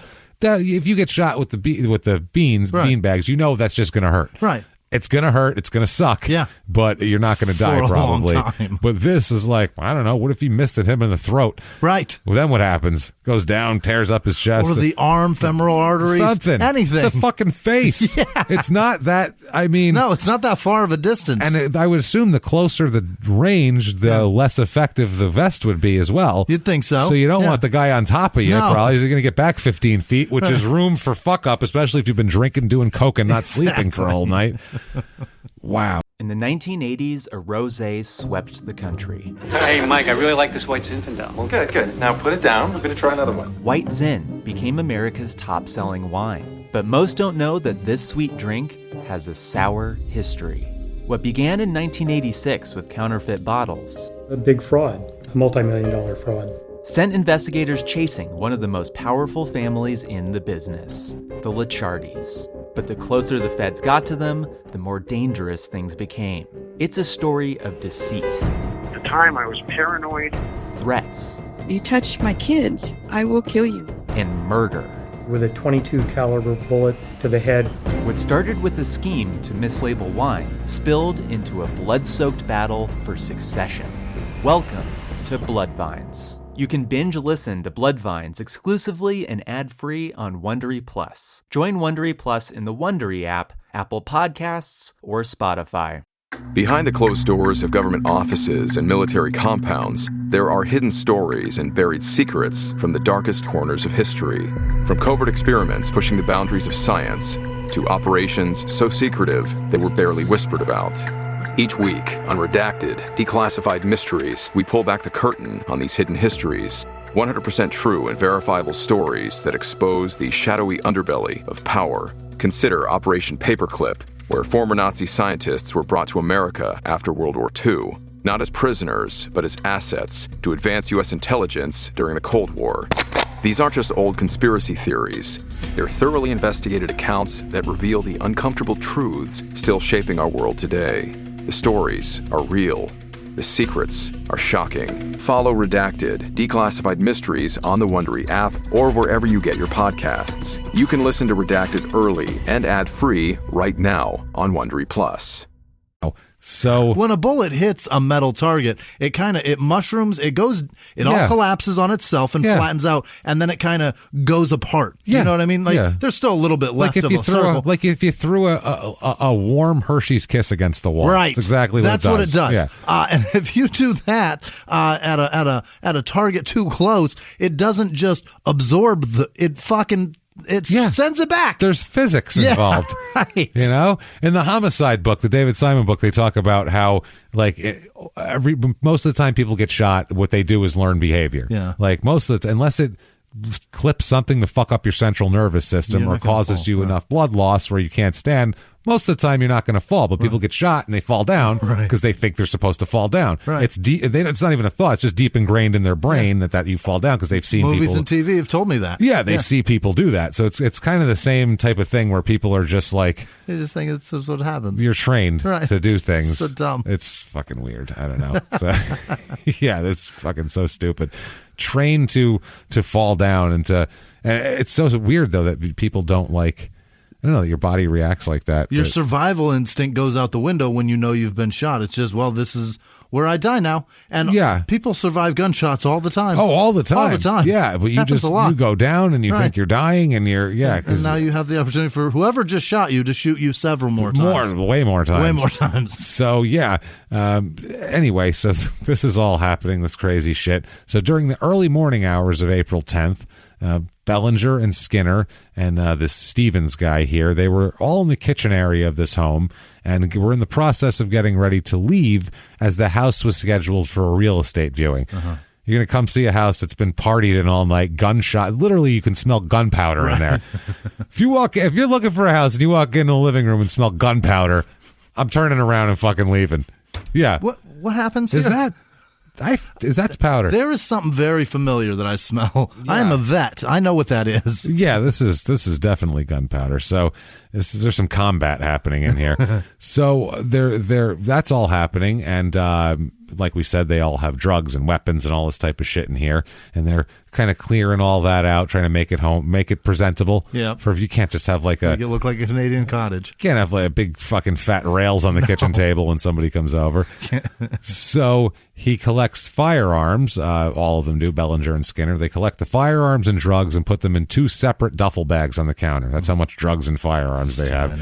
About 11 a.m., before they got a chance to leave, Stacey Adams and another man arrive at this location. Yeah. Now, Adams knew he knew Bellinger and had been there before, but he's got beef with this guy's brother, and it was unexpected that he came over this morning. Okay. But he's coming over to try to get some weed. He wants not like an eighth. He wants he's selling weed. Wants some to move. He wants bulk weed, apparently, is what he wants this day. He wants Costco weed. He wants Costco weed. And Adams, too, by the way, thought of by Skinner and Bellinger as no slouch or anything, too. Like, they say that they believe he's always armed as well. 20-year-old tough guy. And, he's doing whatever. So everybody here is kind of knows that everybody's a serious person. So, he shows up there. Stacey asks to buy weed from Bellinger. But what ends up happening, Bellinger says okay, and he goes to weigh shit out and prepare it for him. As he's doing that, Skinner and Adams get into a verbal exchange. Steve and Stacey get into it. And apparently they stand up, and from what's said, Adams just has his hand to his side as he stands up, making Skinner think that he's going to come after him with a gun. And Skinner, in a up all night on coke paranoid fucking state, reaches into a duffel bag and pulls out his 44. And so now they're in a small area, and one guy's got a 44 and one guy doesn't. Yeah. And so Steve ends up unloading and shooting him 3 times at close range with a 44. That's the end. Wow. Yeah. That is... that's going to be messy. Yeah. Close range 44, 3 shots in a house. Oh, fuck. You're going to be cleaning up for a while this guy's whole torso, because and the body's going to lay down, and then somebody's going to go, what the fuck did you just do? And in this conversation, there's going to be so much more to clean. Oh, my God. That, and imagine the fucking I'm ringing. selling this. Well, cancel the real estate viewing, I guess. You know what? We're selling it as is now. We're going to reduce it about 10 grand. It's as is. What do you say? But imagine the fucking ears ringing. Like, because you got to think of the chaos of all this, and imagine all this chaos, and in this chaos, you're 44 inside of a fucking house 3 times. Right. Whoa, you're not going to be able to hear for a week. The first boom, and it's a boom. It's not, like a 22 pops. Yeah, this is a boom. That'll fuck your ears up. No, this is an explosion. Right. It sounds like an 44s explosion. are crazy. That's a lot of powder igniting, and that hurts. You feel it in your chest. Yeah. 22, you can hear it, but you don't feel it. 22, you hear that. Right. It sounds like a firecracker almost. Almost like you broke really thick glass. Yeah, exactly. With shattering. 44, it sounds like a fucking cannon just went off. Blow the fuck up. So... At this point, the guy who was with Stacey Adams bolted out the door and took off, fucking ran away. He's like, I want no part of this shit. Apparently, Skinner was pissed off that it happened, because he's like, fuck, now we got to clean this all up and figure out what to do with this guy, and Jesus Christ. So apparently, Bellinger and Stevens then leave the home, and Skinner is like, well, this is all me, I guess. So he's left to clean this up. They basically said, you fucking do it. We got shit to do. You got to clean this up and get rid of this, because... it's in my living room. Right. It's not a nice thing to do to kill people. Call the wolf, I'm leaving. Pretty much, I'm taking the fuck off. Yeah. So Skinner moves the body. It's in the dining room. He drags it outside and then carries him and puts it into... Adams had driven there in his mother's car. Yeah. So he puts the body into his mother's car. Got to get rid of that for now. Right. So he can go in and try to clean. Doesn't do a good job at all of cleaning the blood up. Right. Coked up and drunk on no sleep for a day and a half is not the best cleaning. Cleans like my 9-year-old. Yeah, just on coke. Right. Great cleaning. Yeah. Up 2 days, alcohol too. Right. Cleaning goes out the window a little bit. So then he does basically a half-assed job of cleaning it up. Like if you walked in there and gave it any more than a quick once over, you'd go, what the fuck? What murder happened Is that in here? skull over there? Yeah. It's fucking gross. I see skull and hair. He then sent a text message to a friend of his who we'll talk about. It's Brittany Derbyshire, who a young lady who is actually used to be, I don't know if she is at this point, but at some point is Ryan Bellinger's girlfriend. So that's how she got into the whole mix here. So she knows all these people. Anyway, sent her a text requesting a ride to Moncton and also a swing by the river where he can dump the gun. So she does it. They leave Stacey Adams in his mom's car outside, which, not really the best strategy here. She drives him. They throw they throw the gun in the Pietragallo River, and then they go on to Moncton. And they said that there was blood left all over the floor. Didn't do a good job at all. No. He just literally picked up the chunks and then maybe did like a quick like wipe up with like half a roll of paper towels. He and didn't was close like, McDonald's. Good. He did shift change. That's all it was, man. That's all it was. The shift change. Just clean the shit off the outside of the toilet. Right. If it's around the inside of it, we'll deal with that at the end of the day. The new hires will deal with that on the third shift. Just make sure the floor is shit free. That's all we're asking right now. Shit free Mickey D floor. So the gun actually is recovered by police out of the river. What? They end up pulling it out of the river later on. Drug it, huh? Yeah, that's pretty fucking amazing, honestly, here. So he goes to the Moncton airport at 6:30, and he flies back to Vancouver under a false name. Now, the next day, he takes off from Vancouver and goes to Mexico. Really? So he ends up in Mexico. Flees to Mexico. Now you'd wonder what's some Canadian whatever going to do in Mexico. Right. You'd be surprised what he can do. I think he'd stand out a little bit. That's what I mean. And you'd imagine, here's one thing you'd imagine. From what I've seen, if you watch like Narcos and shit like that, like it's a pretty tight-knit culture as far as the drug culture in like, Colombia and places like that.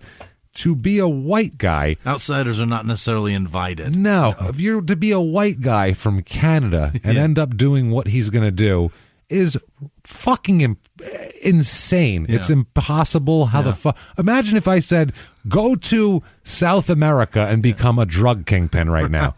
I mean, crush your rivals. Yeah. Fucking show no fear. Just, get the distribution, everything.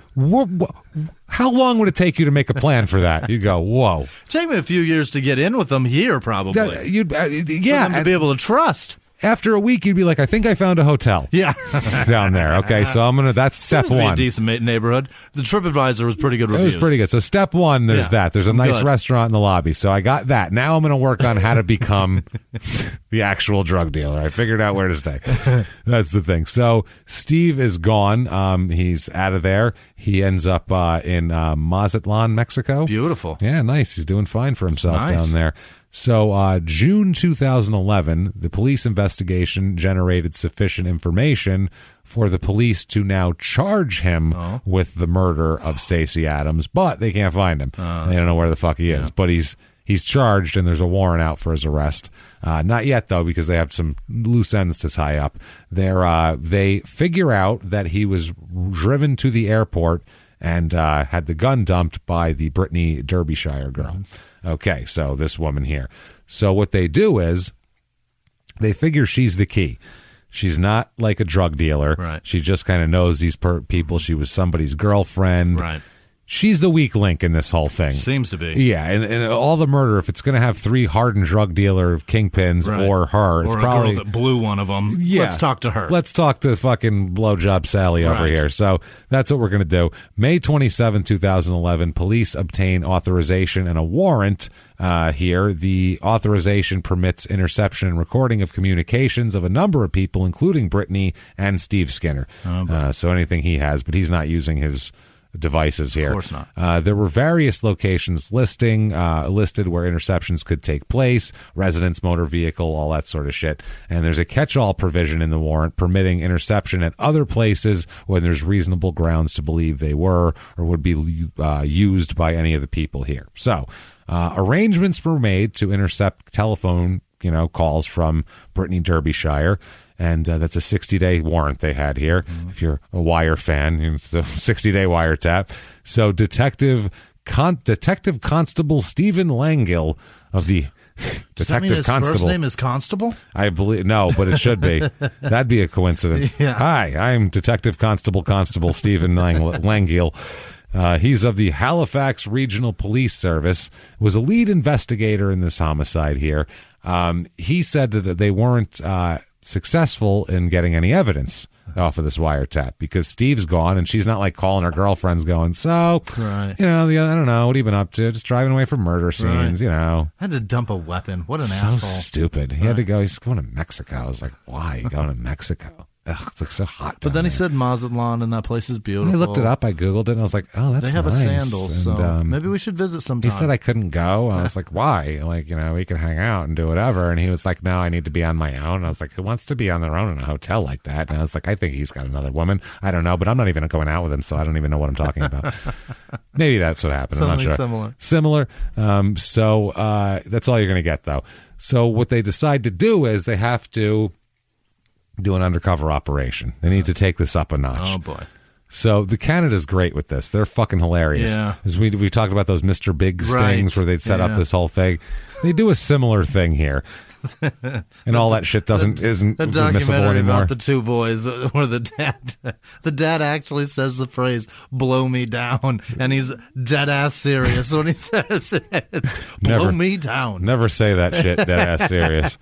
So July 14, 2011, Brittany is contacted by a biker gang from Montreal. Hell yeah. Oh, oui.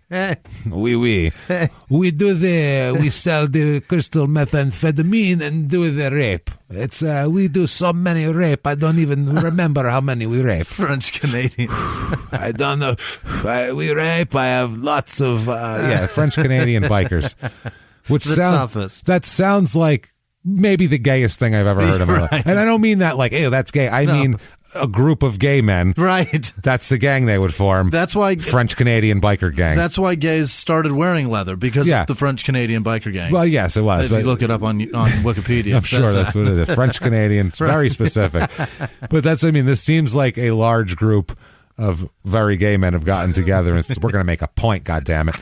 So it's very interesting that they choose that. But I guess there was, even back in like the 60s, there was actually like French Canadian biker gangs. Really? Like, yeah, they're very. I'm told French Canadians are pretty disgusting. They're pretty disgusting? Yeah, in what way? Like there's some bad people. Oh, some bad people. Yeah, I was like, what are they like? No, I would have no fucking idea. They don't use toilet paper. They use their hand, James. They just use their hand and then they refuse to wash it. It's part of the culture. I don't know. And they lick it and say, and listen. Prepare a croissant and sell it to me. And I think it's wrong. No, they're bad people. There's a bunch of really tough, like actually tough people that are French Canadian. Yeah, there's a lot of. I don't know one way or the other because I've never been to any place that has French Canadians. A lot of hockey players used to be French Canadian. That would make sense, right? Before all the communist country guys came in. Yeah, then they were like, oh, we can get these guys instead. But yeah, a lot of French Canadian hockey players were there, so they might be mean. We don't know.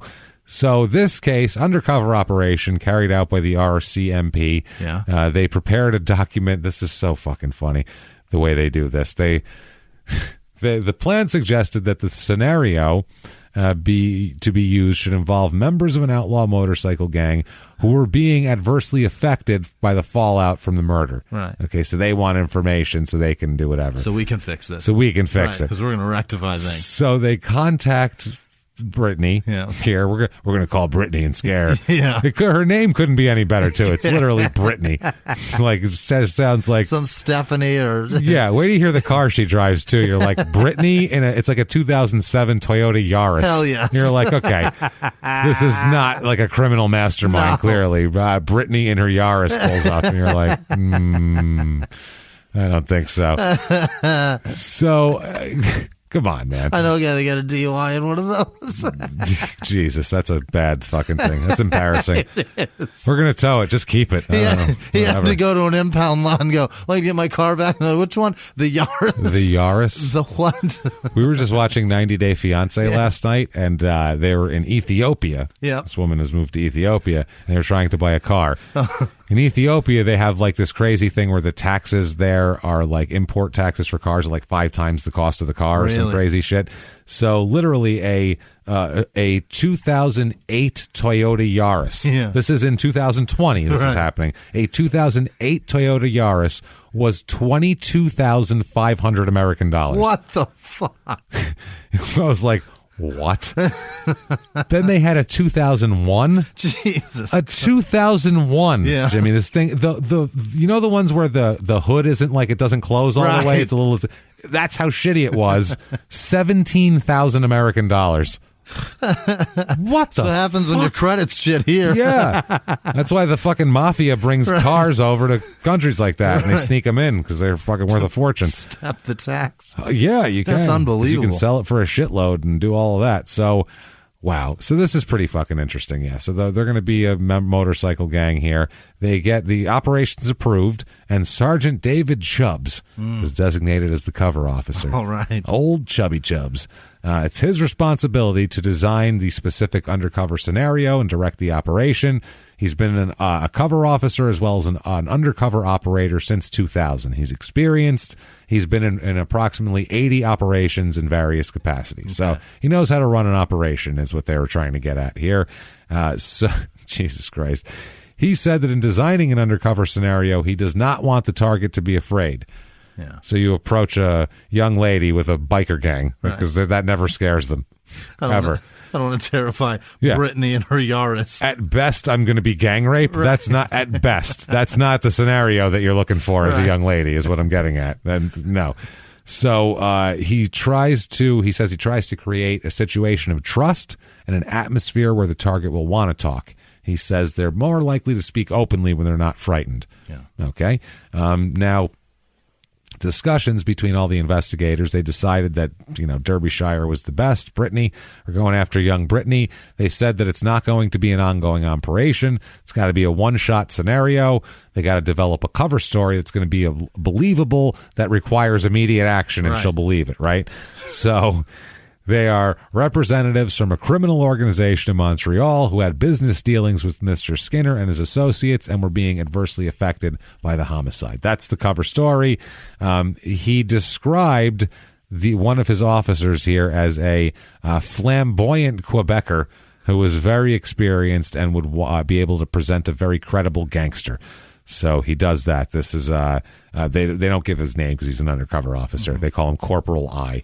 That's it. So this guy here and another guy they talk about has been an undercover guy here. I guess this guy's done a shitload of undercover operations. The second guy, over 100 operations. So very experienced. They arrive in Halifax, and they're given a briefing by the sergeant about the operation and all that sort of shit. One-time approach. They said they need information from her on anything that they could find out. So they play members of this gang. Jesus, this is so fucking ridiculous here. They said they were sent to make sure there was no loose ends, in the murder and everything, and to clean up any mistakes is the way they put it. That's what they're going to tell Brittany. So they're instructed to get her to talk about her role in the murder and subsequent events. She even gets asked to carry out a reenactment and provide information about evidence and all that sort of shit, and ended up finding the murder weapon because of her. How come she didn't know these were cops? Because they come. She's not. As soon as they say reenact it, I'd be like, "You're show all us. cops." Well, show us how did it happen? We don't believe you. Fucking show us. And she's scared shitless. Yeah, you're all cops. Look at you. Like you're all cops. Why do you want to French Canadian bikers? See how it works. Not buying it. Jesus. So they apparently wore fucking motorcycle, colors, what they thought was motorcycle gang attire, including chains and jewelry and shit like that. Which so stupid. They went to Spencer's. Yeah, they're like, I think this looks pretty good. I got a skull. I think they, I put it on this ring. It looks pretty cool. Just dressed like Ozzy. Yeah, that's all. Just dressed like, not even old Ozzy, dressed like Osborne's Ozzy. Right. Just robes. So robes and blue circle sunglasses. That's it.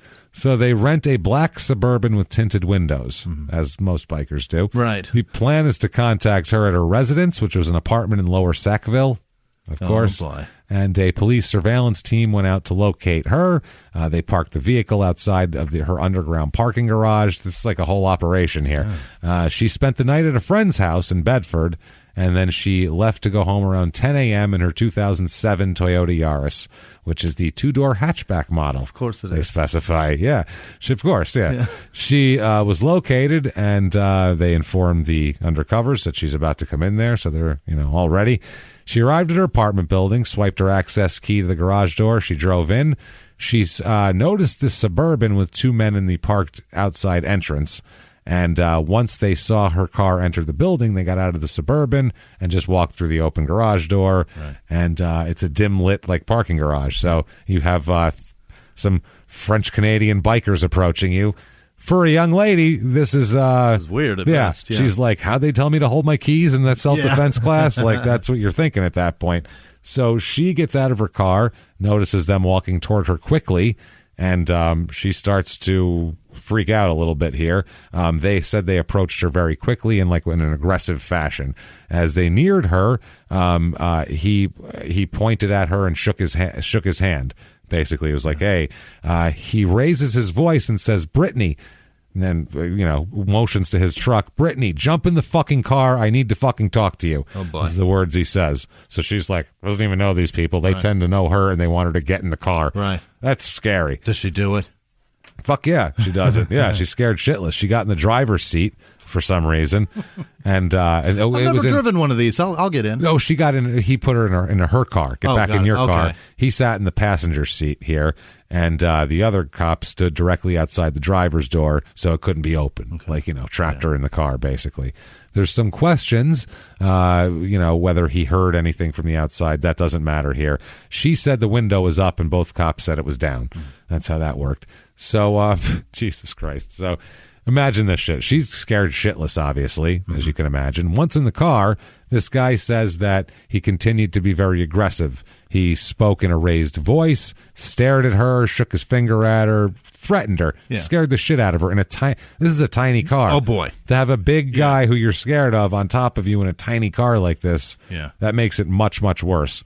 He said that his tone was very, very direct here, and they said they were sent by people whose business was hurt, and they're going to clean things up. He told Brittany, quote, don't fucking bullshit me, don't fucking lie to me, I want to know what happened. So she's scared shitless.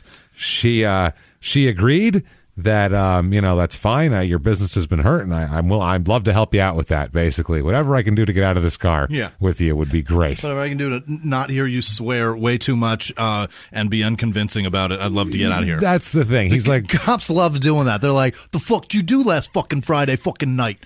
Why do you talk like that? Because they're giving it away. They're trying to fill it in because they don't know what else to say. So they're like, they curse a lot in the street.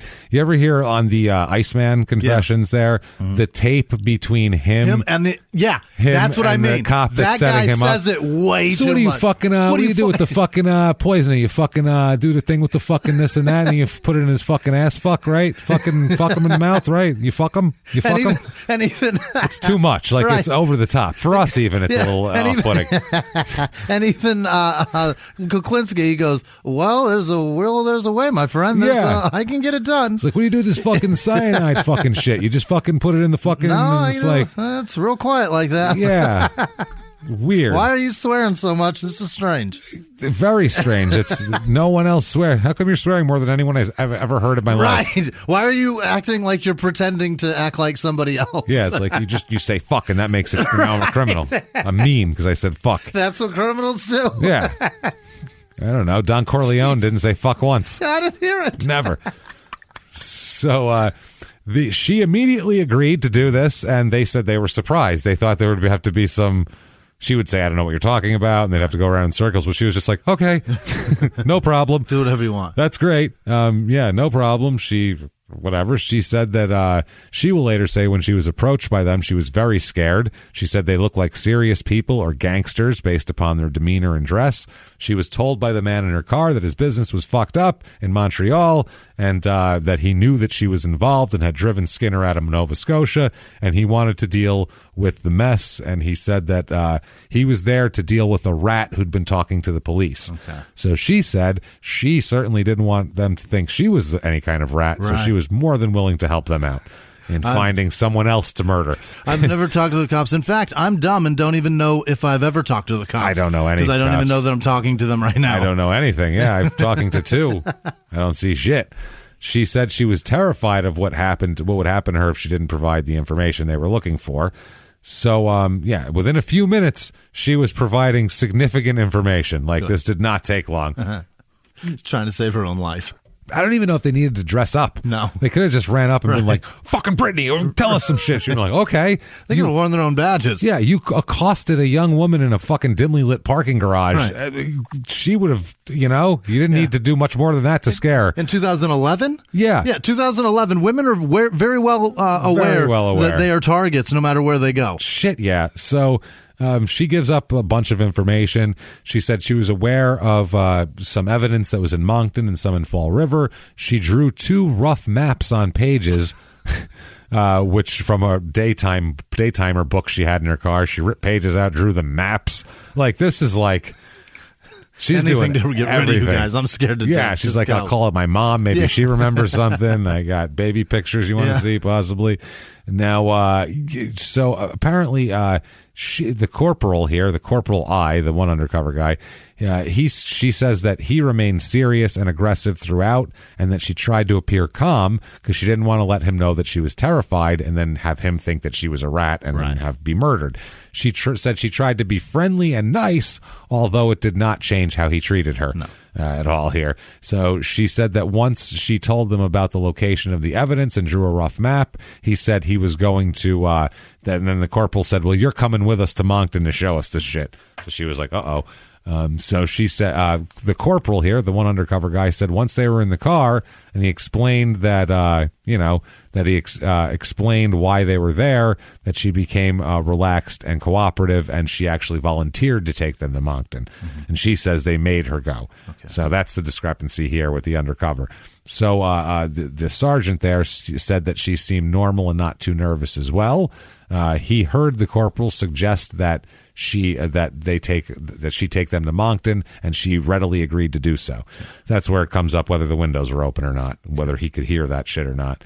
So the sergeant who was running the operation away from these two, he keeps contact with them through texts, like they're riding to Moncton. Yeah, this fucking idiot's driving us to Moncton. She's going to take us right to the evidence. Kept a timeline of events as well, because this is like kind of like when they do audio notes instead. It's texting it out.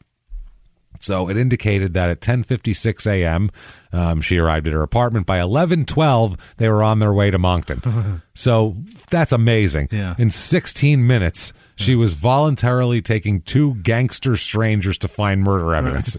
That's fucking amazing. That's awesome. 16 minutes it took. Think about that.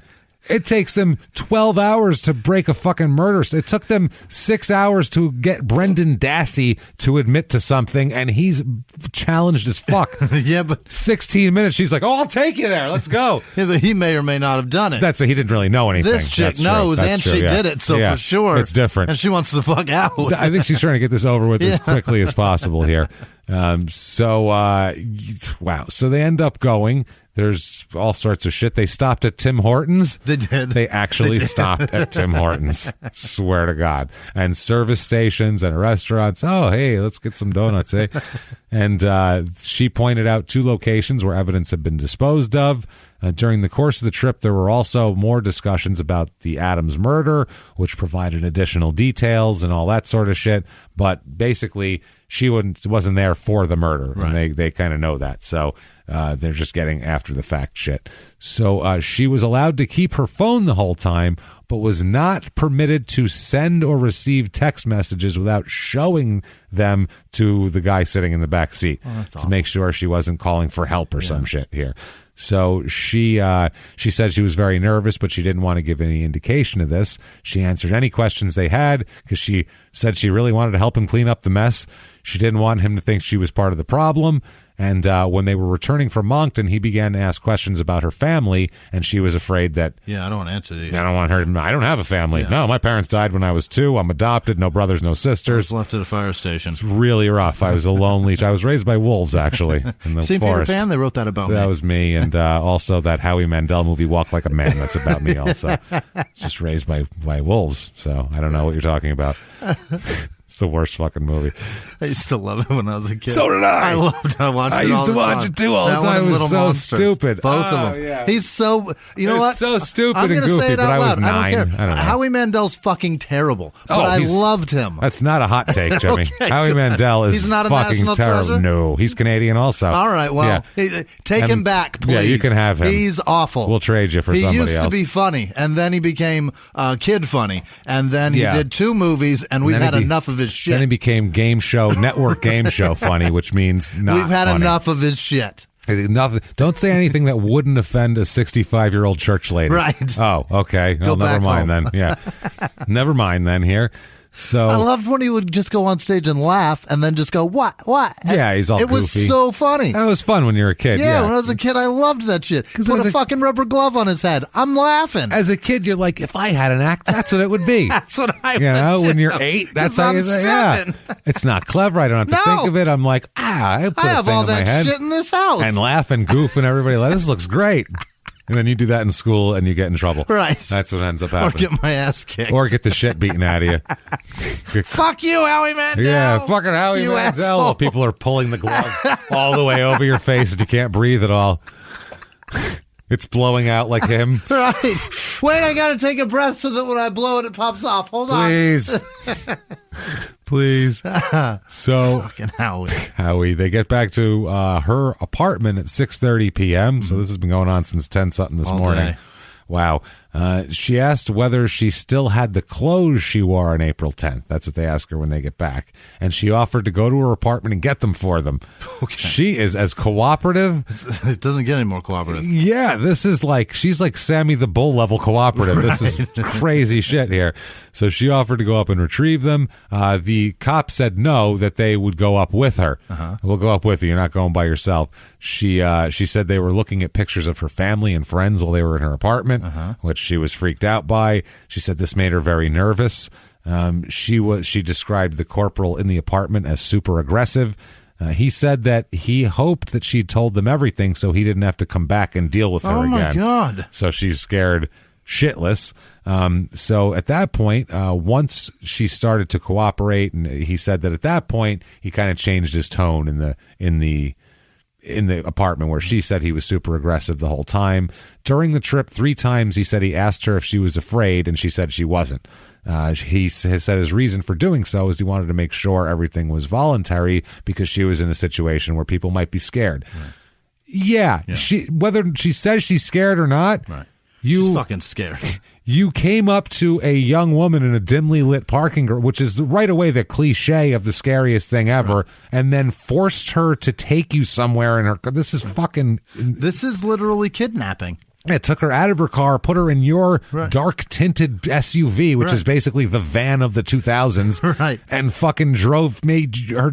What the fuck? Of course she's scared. Are you kidding me? It's either that or a foreign creep who does terrible things to people. Yeah, bad stuff all around here. The black tinted SUV is never a good thing to be in. Isn't that how the Joe Son thing happened exactly? Yeah, exactly. This is the exact This is the exact way that Joe Son, who was in the dimly lit parking thing everywhere. Joe Son, an MMA fighter. Around this time? We did 2009-ish. Yeah. We did a Christmas episode about him actually a couple years ago. But Joe Son was an MMA fighter who kidnapped women. Motherfucker. Hey, Merry Christmas. I don't know. I was like, that's our Christmas episode, everybody. So that he would do this exact thing, but then he would brutally rape them and brutalize these women. Whereas, everybody has that. With a friend who was driving. Disgusting, these two pieces of shit. Listen to that episode if you haven't. It is gross. So, yeah, he's saying, no, she wasn't afraid. Yeah, right. Yeah. At one point in the apartment, he became aggressive again. And to remind her that he was the boss, he says, don't fucking talk to anyone. I'm the only guy you can trust. Okay. You just met me 2 hours ago, and I kidnapped you from a dimly lit parking garage. Only guy you can trust.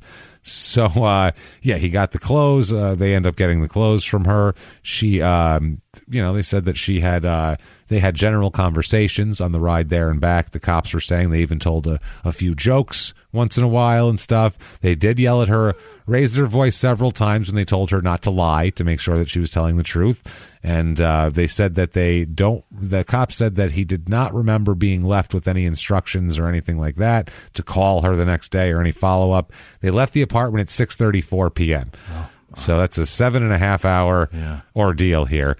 After leaving the apartment, they went to a debriefing, and they gave their recollection of all that shit. 40-minute debriefing, and as a result of this, undercover officers tried to reconnect with her to get a recorded statement, but no further meeting took place here. So July 22nd, 2011, Brittany is charged as an accessory after the fact to murder. Oh, shit. Now, this is fucked because if they would have went to her and she would have made a deal with them, she wouldn't have gotten this. But instead, they did this big operation, and so it's a little bit different. And they issue an international arrest warrant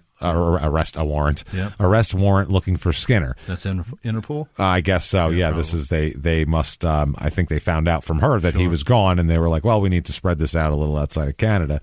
So where the fuck is he? Yep. Where is he? Well, at the time the warrant was released, they had heard rumors that Skinner was either dead or in Mexico, and all sorts of rumors.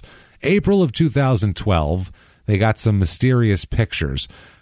Mexican police investigating the death of an alleged of a British Columbian crime figure in Mexico named Thomas Gisby. A search of the residence that he was in, found dead in, uncovered photos showing dead Steve Skinner. Showing Steve Skinner dead. Okay. Photos of his body murdered. Okay. So the police found that, and they passed that along to Canadian authorities. But like on a Polaroid in the white spot, it said dead Steve Skinner or some shit. Yeah, like they could tell it's his face or whatever. So they find out who he is, and because he's part of this whole thing, we'll find out. He's well known. Okay, he's known. He's not in like Mexico. They know. Okay. Oh yeah, all right. In Colombia and Venezuela, Jesus. Oh yeah, he's a hardcore motherfucker. So the RCMP here up in Canada, they determined from these pictures it looks like he's dead, but they find out that he is not dead. No. They determined that the pictures are staged. Oh. They're staged pictures. So basically, the theory is, and it makes perfect sense, that he took staged pictures of himself dead, put him in this guy's house, then murdered this guy. Made it look like that guy murdered him. Murdered this guy so police would find pictures of him dead and they would stop looking for him. So in order to do that, he had to murder a man. Wow. So, or that's what the thought is here. So he's not dead. They find out that he's probably living in Mexico. They find out that he's living in Mexico under the name Steve Shannon, which is one of at least 4 aliases that he's used while he's on the run, that he has identification for. He used a fake Mexican passport issued in the name of Shane Martinez. Okay. From there, he traveled from Mexico to Panama in May of 2012 and then took off from there. Sure, there's a lot of Mexican nationals named Shane. Shane Martinez. My name is what a fucking dummy. My name is Cooper Lopez. Look at his face, though. I mean, you don't look at that guy and go, "Yeah, Mexican national." Totally Mexican national. You go, "Hey, white guy, what are you from? Wisconsin or something?" "Oh, Canada." "Close enough. I was close." I'm from Mexico. See, look at you. Look, you got Raiders season tickets. You got Raiders season tickets? His name's Wesley. Yeah. Wesley Guadalajara. That's me. Johnny Guantanamera, you know me. That's right. What a dipshit. Oh, my God. My name's Kyle DeJesus. Hey, you know how I am. That's right. So, fuck. In court, Brittany here, she seems like the real fucked one of everybody here. She got called. She had to drive this guy.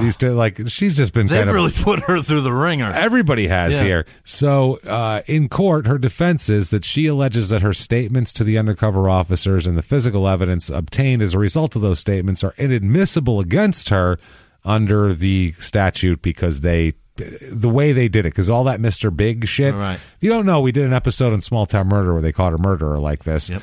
Canada would do these very, very big, overblown operations to catch very small things and small fish, and where they would come and like set up this whole thing like they have like a criminal enterprise, and you're like almost like multi-level marketing. Like they come to you like, we've recruited you for our criminal enterprise, and like set these people. These are people who weren't doing that anyway, but they set them all up, and then sell you gangster Amway. Yeah, and then they charge them with the shit that they've helped them set up, which is like, you did this, not me. It's super. Yeah, exactly. Kind of like the FBI does that too. They go, hey, you want to be a terrorist? What? Tell you what, we'll give you some bombs. Everything will be great. He's a terrorist with bombs. Like, well, why'd you tell him to get? Obviously, you know, they shouldn't be wanting to accept that, but you're seeking people out to try to get them to do shit. You're pushing it on them. Yeah, that happens. You know what drug dealers don't do? They don't go knock on doors and be like, hey, how much would you like some weed? And then next week they bring you meth and then heroin. We'll give him this. He's going to like this. No, they sit at home and go, they'll be here. Yeah. That's it. They'll show up. They'll be coming. I told a couple of dudes. You know, it's so funny. There's always like ebbs and flows in markets. Housing markets crash, and there's a glut of all this shit. You never see anybody with like the heroin market has bottomed out. Right. People have kilos of heroin that's just sitting in warehouses. Can't do a thing with it. Just nobody wants it anymore right now. It never happens. Ever. There's a man putting it in an oven right now who's going to make it harder and build houses out of bricks with That's right. Fuck it. That's the only thing you can do with That's it. all it's useful for. Nobody will use it. That's all.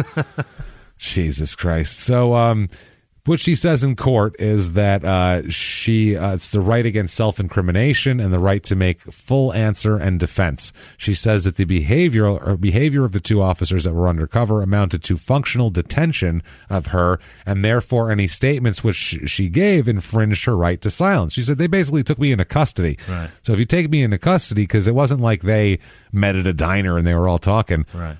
She said, once you take me into custody, that's two police officers taking a person into custody. You got to read me rights. You can, just because you didn't say you're police officers, you're not going to know. It's still a police situation. And also they said that her right to make a full answer, like confront your accuser basically, was allegedly breached because of the failure to record her interaction. They weren't wearing tape recorders basically. Right. So she argues that the police had the authority and ability to record the discussions that took place during the operation, either by audio or video. And she said that without that recording, she's unable to properly defend herself since crucial details of the evidence have been lost, and it's her word against theirs and all that kind of shit. So the court says there's no obligation for all undercover operations to be recorded. So that would be impossible. Because what if they're in a situation where they can't be recorded? That evidence doesn't count. If you're Donnie Brasco and you had to take the tape recorder out of your fucking boot, now nothing you heard matters. Right. So they said you can't have that. And they said that providing detailed statements about her involvement in the homicide was unexpected, and devoting the necessary resources to arrange for the recording operation was not warranted. So they say that that's fine, but they also said that the undercover operations are by their nature somewhat unsavory because it's the scenarios being portrayed, but the courts have recognized police should be given latitude in undercover operations. But she also says that about she talks about the full, whatever it is, make a full answer shit a lot. None of the authorities, which I have reviewed, suggest the failure to record an undercover police operation violates the right to make full answer. So they say, fuck you on that one. Now, they said there's evidence from multiple sources that Steve Skinner was a violent and intimidating man. Brittany knew him for a number of years, was aware of his involvement in the drug trade. During cross-examination, she described him as a high-end gangster and MMA fighter. Mm-hmm. Better gangster than fighter. Yeah, let's say that. Much better. It is inconceivable to me that, this is a judge writing this, that Ms. Derbyshire would have provided information about the location of physical evidence that would link Skinner to the Adams murder within the first couple of minutes of an encounter with her, or with the police officers, unless she felt threatened or afraid. Yeah. Which is true. She was obviously scared shitless. So they said the state's, the Crown in this case, suggestion that she was being cooperative and helpful and volunteering shit is not, they said it's not consistent with common sense, basically. That's bullshit. So they ordered this whole review, and they ended up ordering the evidence obtained by the undercovers to be excluded from trial. Really? So she ends up being acquitted of accessory after the fact. Good for her. That's it. They said. I mean, technically she is an accessory after the fact, but the police really investigation has to be better than that. And if that guy calls you and said, "Hey, I need a ride," and then once you show up, he's like, "You're taking me to drop a gun off. I just killed this guy. He's a scary, crazy fuck." You're gonna do it. He just killed somebody. Yeah. You're doing it. That he won't do it again. Yep. So she was acquitted after that. This was they basically put it under the umbrella of those Mr. Big operations, and they said that it's excluded by the judge, which then they had no evidence. Yeah. And she's gone. Now, Steve is in Mexico here, like I said, and they found the pictures and everything like that. March of 2013, Steve is arrested. Okay.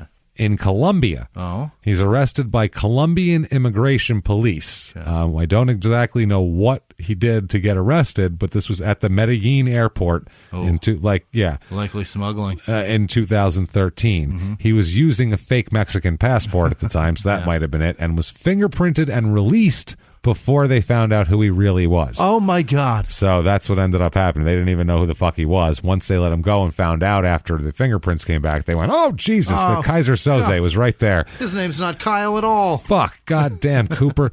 So February of 2015, they think he's been living in Venezuela now. There he's been using the names Paul Segura Fitzgerald and Shane Sampson Martinez. Why is he going with Shane? He's going with Shane. He loves it. Steve, Shane, I don't know. It's an S name. What do you want to bet? He's a huge Tom Segura fan. He probably is. He knows he's fucking Portuguese. Segura, and he's like, great name. I'm using it. I'm using it. Paul Segura Fitzgerald. That's hilarious. So Tom Segura. Tom Segura? Tom Segura is hilarious, by the way. That's a Family Guy joke. So, no. So, May 15th, 2016, in Venezuela, he is hanging out on the beach in his fucking at Margarita Island Beach. He's lounging. So much Jimmy Buffett. He's in his beach shorts. He's got a bathing suit, no shirt. He's laying in the sand when police approach and arrest him. Oh, no. Yep. It's 5 o'clock somewhere, you guys. Fuck. One more sip of that. Come on. One more sip, please. It's got fruit on the side. You know, it's delicious. So, he's been doing that. He's 43 at the time. Got caught there. He's calling himself James Alexander O'Neill Perella now. Got to throw a Mexican one in there. On the end of a very Irish name. James Alexander O'Neill sounds like a Boston police chief in the 40s, and then you're going to add Perella in there. Like, we're all going to be like, oh, okay. Oh, all right. Oh, he's Venezuelan. We thought. Obviously. The O'Neill threw us off. But. So, God, he's so dumb. He's so dumb, man. So one of the family representatives said, "Words cannot describe the emotions the family has at this time." It's Stacey Adams' family. We've the mother, Gloria, who we're going to talk about, Stacey's mom, who's may or may not have it going on, is going to have a lot of fucking a lot of things to say here. Boy. She said, You keep saying Stacey Adams, and I'm like, isn't that a basketball player? No, they make decent looking, affordable shoes. That's what Stacey Adams is. Oh, okay. I keep thinking of Stacey Peralta, and that's a skateboard. Right. Stacey Adams is a dude's shoes. That's why. There you go. Okay. So they said, we've anticipated this day for 5 long years. It's been 5 years since the murder. And the promise was made by Stacey's mother, Gloria, has been fulfilled, and we as a family will take it one day at a time from here. Now, the mother says, quote, never underestimate a mother's promise to her son. So he is stuck now in a jail down there for now. In Venezuela. Yeah, he's just doing his thing, because there's a big long thing of before he can get extradited. That's a long way to go. And we'll find out why, because there's other countries interested in him for we haven't even heard his horror shit yet. Boy. So he is sitting down there and just probably still has sand on him. Yeah. They didn't even wash me. I'm just stuck in there. It's got stuck to his calves. Yeah. He's fucking... And imagine being his cellmate. Yeesh. Think about that. Think about coming in that door and seeing him there all crazy-eyed going, I'm O'Neill, Perella, Rodriguez, fucking Cooper. How you doing? Holy shit, this guy's going to kill me. I'm in here for multiple murders. Lots of them. Just murder. Oh, great. This is wonderful. So, and Steve's ready for it. He's like, I will fucking rear naked choke your ass, and we'll be naked, and it'll be from the rear. Trust me. So they're all ready to go here, and there's a knock on the door, and he's getting ready to fight. The door swings open. No need to fight because it's the Mexican pimp. Guns blazing. Yeah. Watch out, Steve. And he says...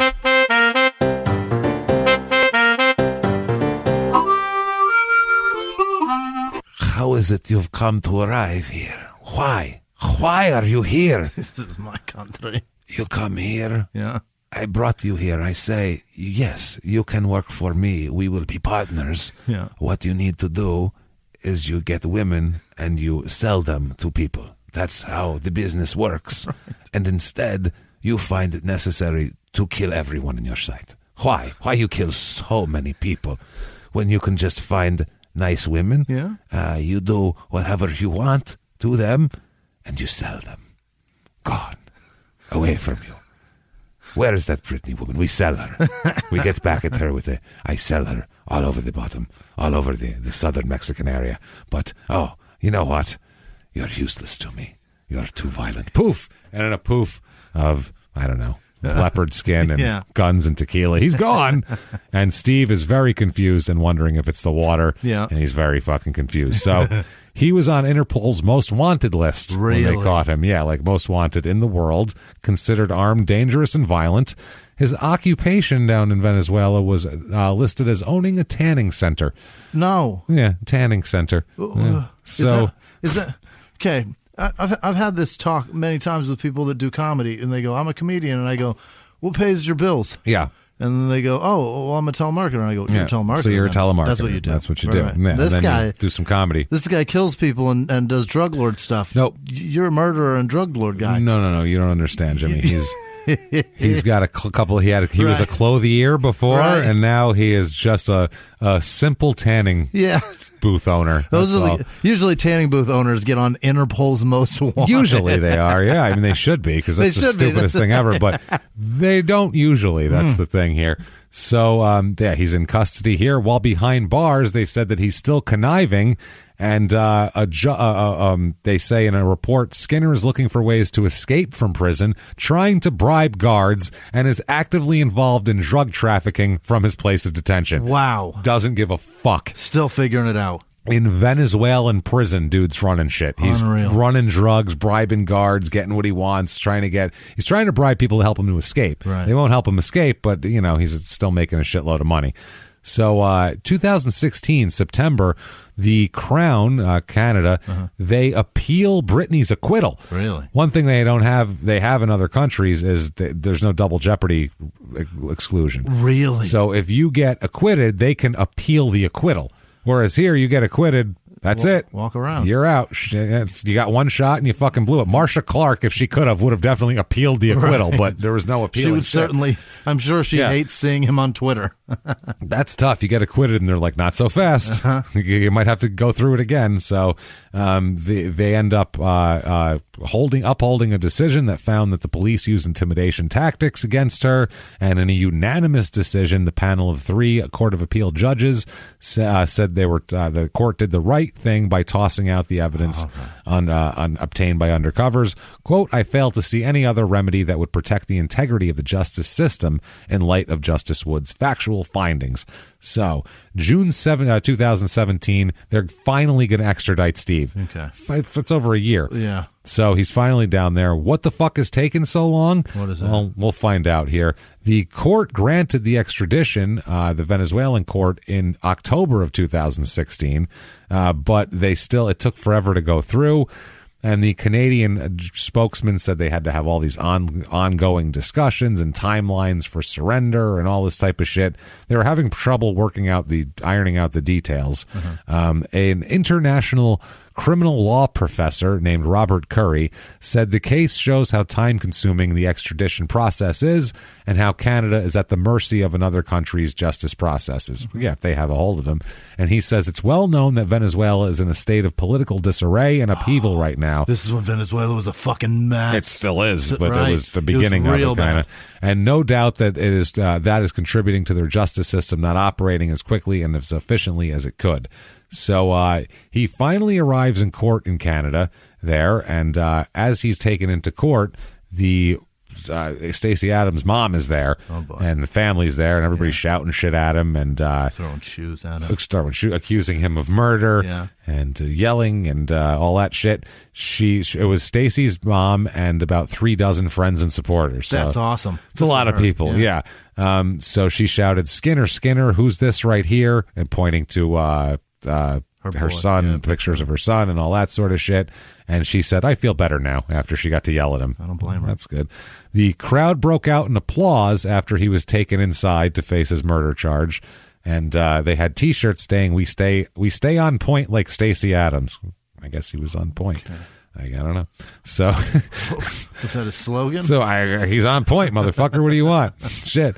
So Gloria Adams here, that's Stacey's mom, said she was at work on a Saturday when a homicide officer noticed her that notified her that Skinner had touched down on Canadian soil and would be appearing in court. She fucking ran over there, got ready to yell at him. So yeah, she said, quote, I just wanted him to understand how much my son meant to me and always will. She said it was bittersweet seeing him in court after years of launching a bid to have him arrested and returned to face the charges, obviously. She said, I went into a rage that I never thought as a human being and as a mother I was capable of having. As time goes on, you live with hope, you continue your hunt, and you fulfill your promise at the end of the day. Just let it be an example for everyone else out here that wants justice. Listen, jump on board and do everything you got to do to bring it. Okay. Sounds like a Peter Gabriel lyric. It kind of does, sounds right? Like a song, doesn't it? I think it's the middle of Salisbury Hill, is it not? Even Listen is in there. Yeah. Listen. If there was a baby in there, I'd say it's definitely a song. What a great song. When something like this happens to a family, a mom, you get thrown into a world that you don't even know exists. I went into a rage that I never thought I'd be capable of. So in February is a preliminary hearing to determine if there's enough evidence for second-degree murder charges. He's also facing a slew of other charges, including everything from the lower Sackville spoon torture, because he took off before that went to court. So he still faces all of that shit as well. Okay. So a murder and a torture he's got going on here, kidnapping, torture. July 2018, Ryan Bellinger, his buddy, drug partner there, is arrested and put on trial. Him and about 75 other people were arrested in a sweep of this drug fucking whatever business. 75 employees at least. Yeah, incident Toronto. He's co-accused. They were trying to cook powder cocaine into crack cocaine in his apartment. Basically, it was that was how they started it. They got a witness to say that. He fled, leading to a Canada-wide warrant for his arrest, and later surrendered and was sentenced for possession and purposes of trafficking and break-in and break-and-enter in 2014. So he was on parole in June of 2017 for using cocaine at a nightclub and was charged. Now he's charged again because he got arrested for that. He faces charges from the June 2018 bust that include possession of marijuana, cocaine, as well as possession of substances in the purpose of trafficking, all this type of shit. They had a 9-month investigation, and they found they got 1,000 criminal charges, 78 firearms, a shitload of ammo, 75 firearm magazines, the clips, and drugs including cocaine, fentanyl, heroin, marijuana, cargentanol. I don't even know what the fuck that is. I'm out of the loop, man. Oh, boy. And they seized a total of $184,000 in cash. That's a lot. That's a lot. Yeah. So now court documents link Bellinger as the former boyfriend of Brittany Derbyshire. That's how she is involved in this whole fucking thing here. So during a press conference, they showed off all this stuff from the bust, and the cops said the individuals arrested in this operation are not simply kids being exploited by gang members, nor are they addicts being used to support their addictions. They are organized criminals, a significant number of whom are no strangers to the criminal justice system. So they're put away. Now, September 2018, what exactly was he doing in South America? Let's talk about Not vacationing. He was one of the kingpins of a Colombian drug cartel. Of course he was. Down there, which is what you would expect from a Canadian MMA fighter. That's the craziest transition I've ever heard in my life. It really is. It really is. He was. I mean, if you think about it, it's actually kind of smart. It's the last crazy. guy you suspect is the guy that's in charge. I mean, I suppose, but it's how do you get to that point? I don't know. How do you not get killed well before that? Because you're not as in this country as other people are. Be an MMA fighter that's ruthless and will do anything to prove it? So, yeah. He started a drug trafficking network called Morphhox, MORFHOX. You can look that up and find more about it. Morphhox, with a guy named Daniel El Loco Barrera. Yep. So that's down there. A lot of people, anybody that's crazy, if you're the one they call El Loco, you're the craziest. Right. That's it. Like, you should be scared of that man. Yeah, you're scared of him. So him along with his accomplice, who, by the way, he kills later on, fled to Venezuela. Skinner recruited drug mules to smuggle cocaine to Canada, U.S., and Europe.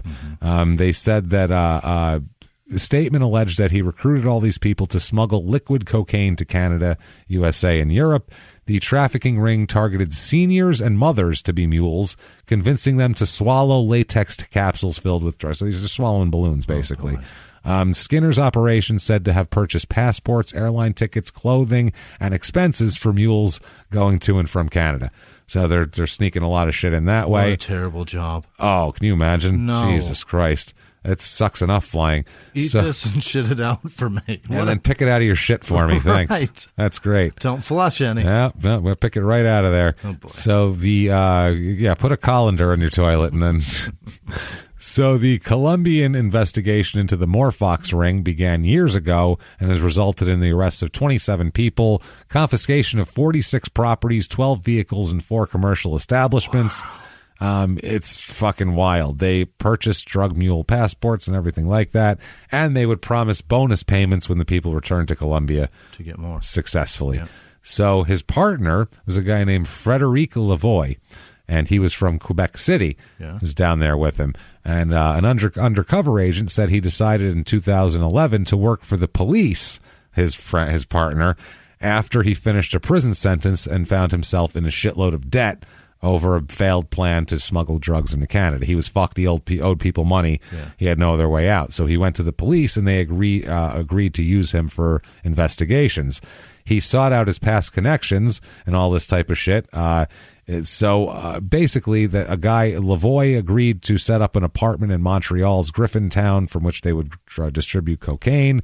These two guys purchased a safe, installed it in an apartment, and went to work. Lavoie informed the undercover agent that 100 kilos of cocaine had been delivered to the apartment, so there was a good bust there. The undercover officer's job was to keep guard of all the coke because the government fucking owned it and it was expensive. So he said he unpacked the cocaine from boxes and stacked the wrap packages in piles of 5 kilos each, took photographs of them, sent them to the cops. The agent said the process of me being an undercover agent was taken much more seriously after I sent the photos. Like, oh, this is real. They took it seriously. So anyway, there's another guy here who is alleged to be a part of a group of men, including a guy named Shane Kenneth Maloney, who was the leader of Montreal's West End gang and controlled the cocaine that Lavoie distributed that Steve Skinner had sent up. Okay, so this guy also pleaded guilty at some point here. Now, the undercover agent described this one point when he was informed that Lavoie was working with another guy. He was invited to dine with members of a group of drug traffickers. That's nice. That's what you want. It's a nice dinner here. When they arrived, they found some members of the group seated in the VIP section drinking vodka. Very nice. That's good. They're classy. So anyway, Lavoie introduced the undercover officer to this kingpin he could buy 100 kilos from and all this type of shit. So all this is a big deal here. So anyway, what ended up happening to Frederic was Lavoie ended up being charged in that because he was doing some shit on the side from the cops, as a lot of guys do. Sure. If they're cooperating, they're trying to get away with shit on the side too. But they couldn't find him when they went to arrest him in November 2012. They ended up finding him, though. They found his dismembered body packaged in 4 garbage bags in a town called Sabanita, a town 300 kilometers northwest of Bogota, Colombia. And they are pretty positive that Steve Skinner did it. And the Colombian authorities have alleged that he was killed by Steven Skinner, and they want to try him down there. So... holy shit. Yeah. This is fucking crazy. He is killing anyone he's involved with. Who knows how many people in Colombia this guy has in his wake? Could be tons. To get from Canadian dude to Colombian drug lord, I feel like there's a lot of bodies under your... There just has to be. No one's letting you do that. You're going to have to wipe out a crew first, like with machine guns and shit. It's going to be fucking crazy. And piñas. Yeah. That's what they call grenades. There you go. And he's been they're down there fucking building this up for years and years. And he's going to come in and take it. Yeah. Fucking thinks he's hot shit. Not right. Feel bad for these people, Jimmy. Feel bad for all these people. But not nearly. Oh, my. There's so many names. I know. I found some fun ones. All right. Not nearly as bad as Steve Skinner, English teacher at Bradford College in Leeds in the UK. That's hilarious because my English teacher's name was Steve Skinner. That's perfect. There's a lot of Steve Skinners. Steve Skinner, a camera and electrical department guy on IMDb. He's been a cinematographer before. He's done tons of sports, college football. He did UFC unrestricted, UFC 25 years in short, a bunch of UFC shit. He's done Hard Knocks. Yeah. Done some 30 for 30, Olympic shit. He's a sports guy, so it sucks for him. Steve Skinner, senior sales executive at Landmark Press in the UK there. Or a vicious, vicious man. Or vicious. Steve Skinner, owner of Skinner Law Firm in the greater Chicago area. Steve Skinner, president at Oregon Veterinary Specialty Hospital. Not man who hurts animals while torturing their owners. Steve Skinner, author with 6 books on Amazon. This dude's got a shitload of books. One of them is called The First Book of the Demon Wars. Oh, my. Oh, my. Sci-fi writer, huh? Yeah, the description is the first demon wars were 15 years ago. Oh, God. Now the black cloaks, the demons are their masters, are ready to eradicate human life from the world. Who do I hate more, him or the real Steve Skinner? Well, want to hate him more? Hold on. Let me plead his whole case. Right. I believe he is the same man who says he's Dr. Steve Skinner and has a website. Not saying it's true. Yeah. I think it's the same guy. And published a bunch of magazines in the late 90s. One called Wining and Dining, another called Healthy Living, one called Alternatives. I don't know if that was. And one called XL.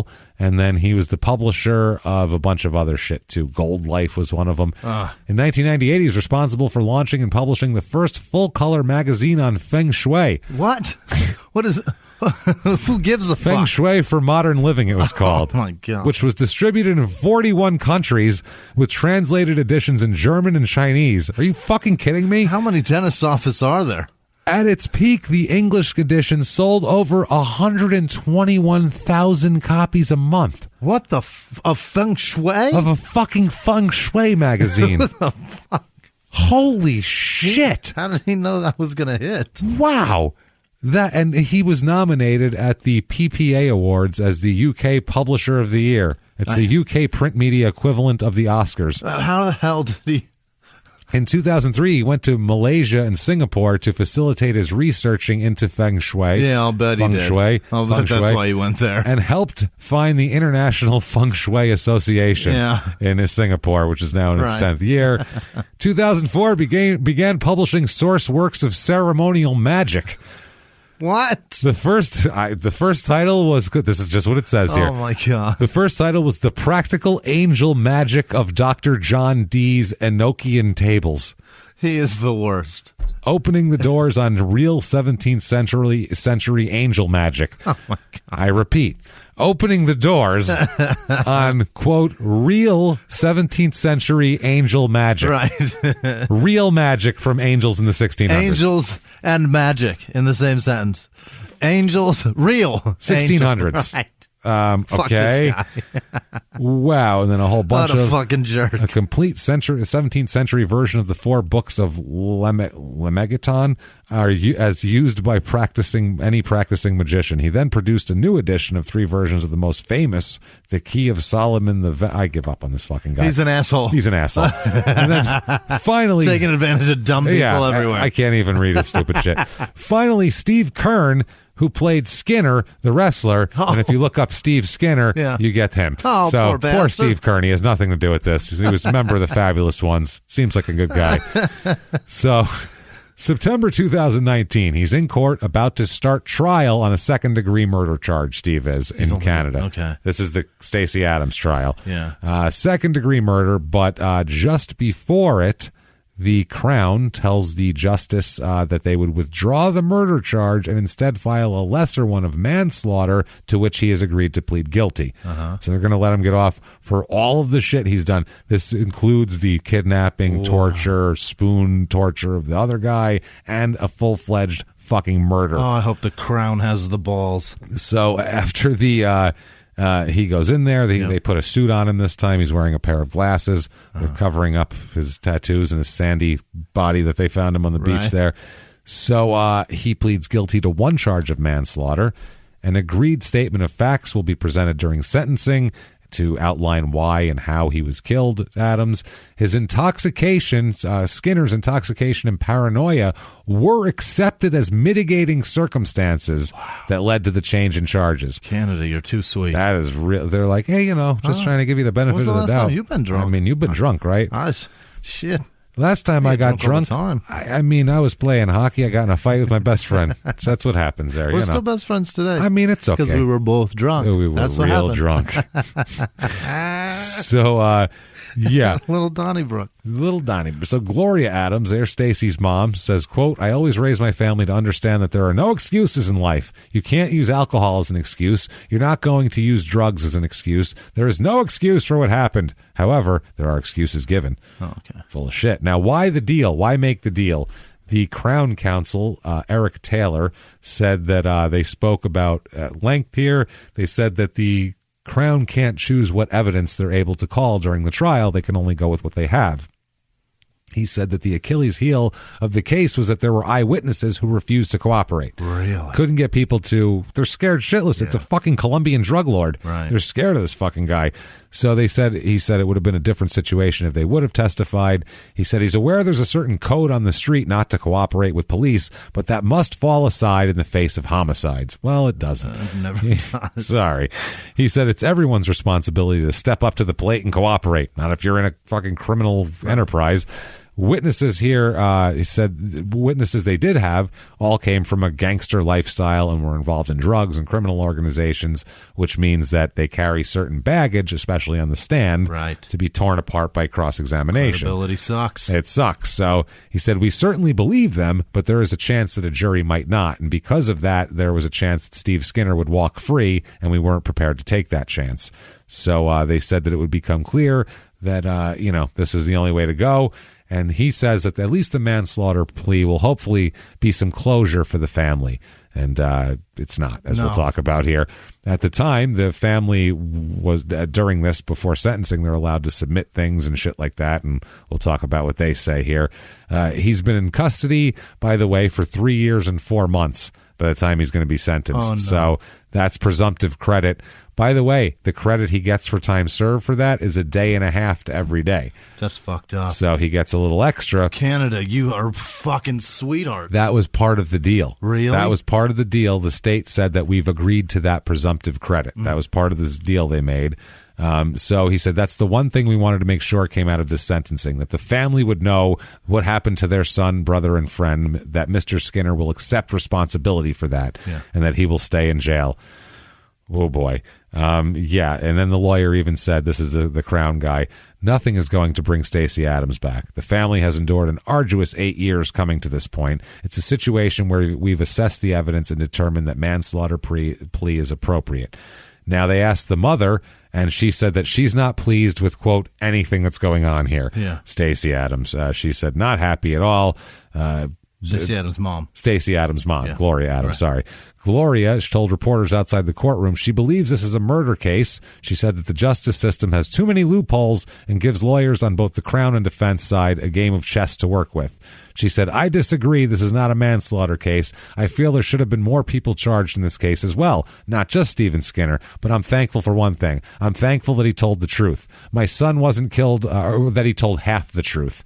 He said, my son wasn't killed over drugs like they had in the papers in the beginning. My son wasn't a gangster. I don't care who says what out there about my son. My son was a great person. Great. Well-loved by many, well-respected. He didn't do nothing to this man, and this man knows it. I hope he realizes now that it was all just stupidity. Our justice system is a joke to a lot of criminals. They get more rewards than punishment. What do we get? They can make a deal. Is there a deal for me? Skinner said he did. Skinner did what he had to do through our justice system to get where he wanted to get. All I wanted was the right justice. I wanted to know I wanted that man to know my son did nothing to him. Nothing. He destroyed my life is what he did.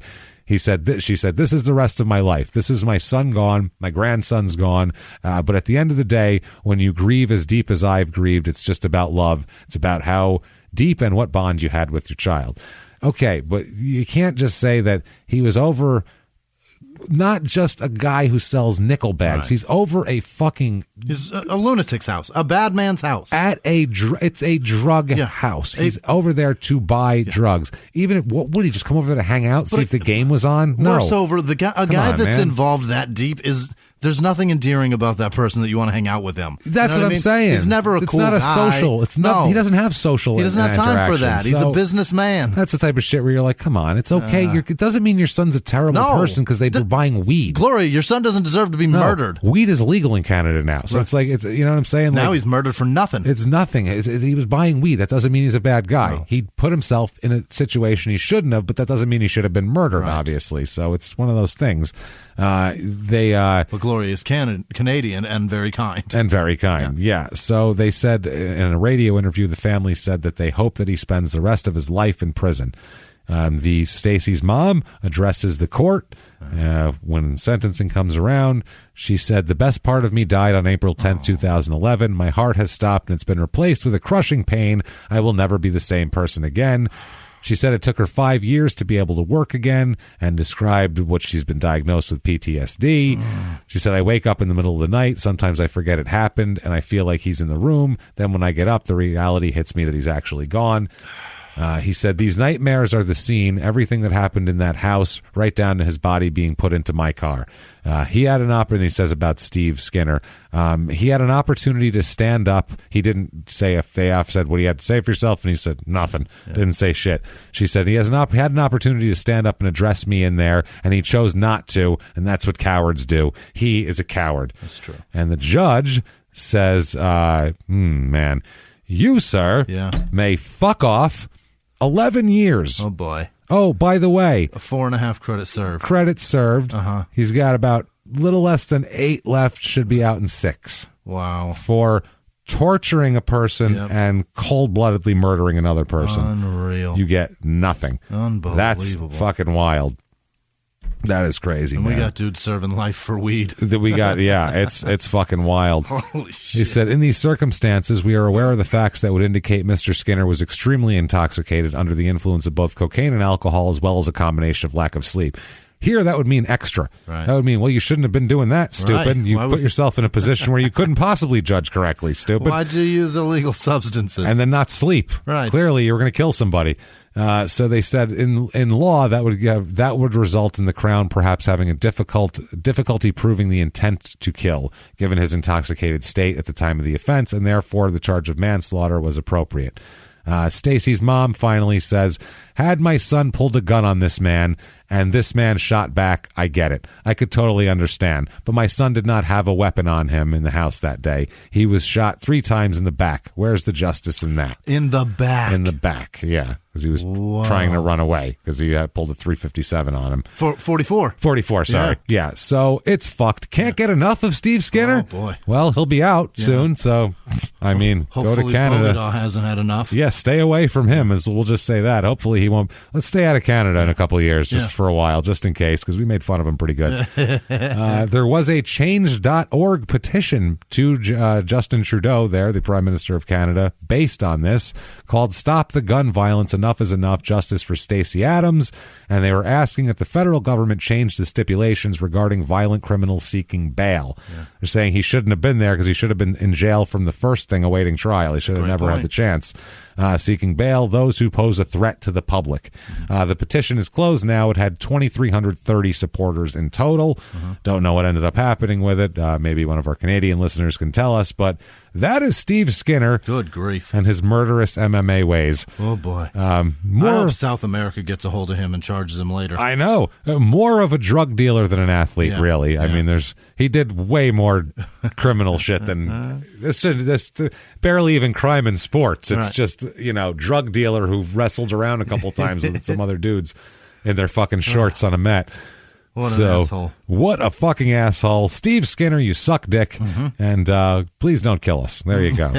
We're going to mark him down.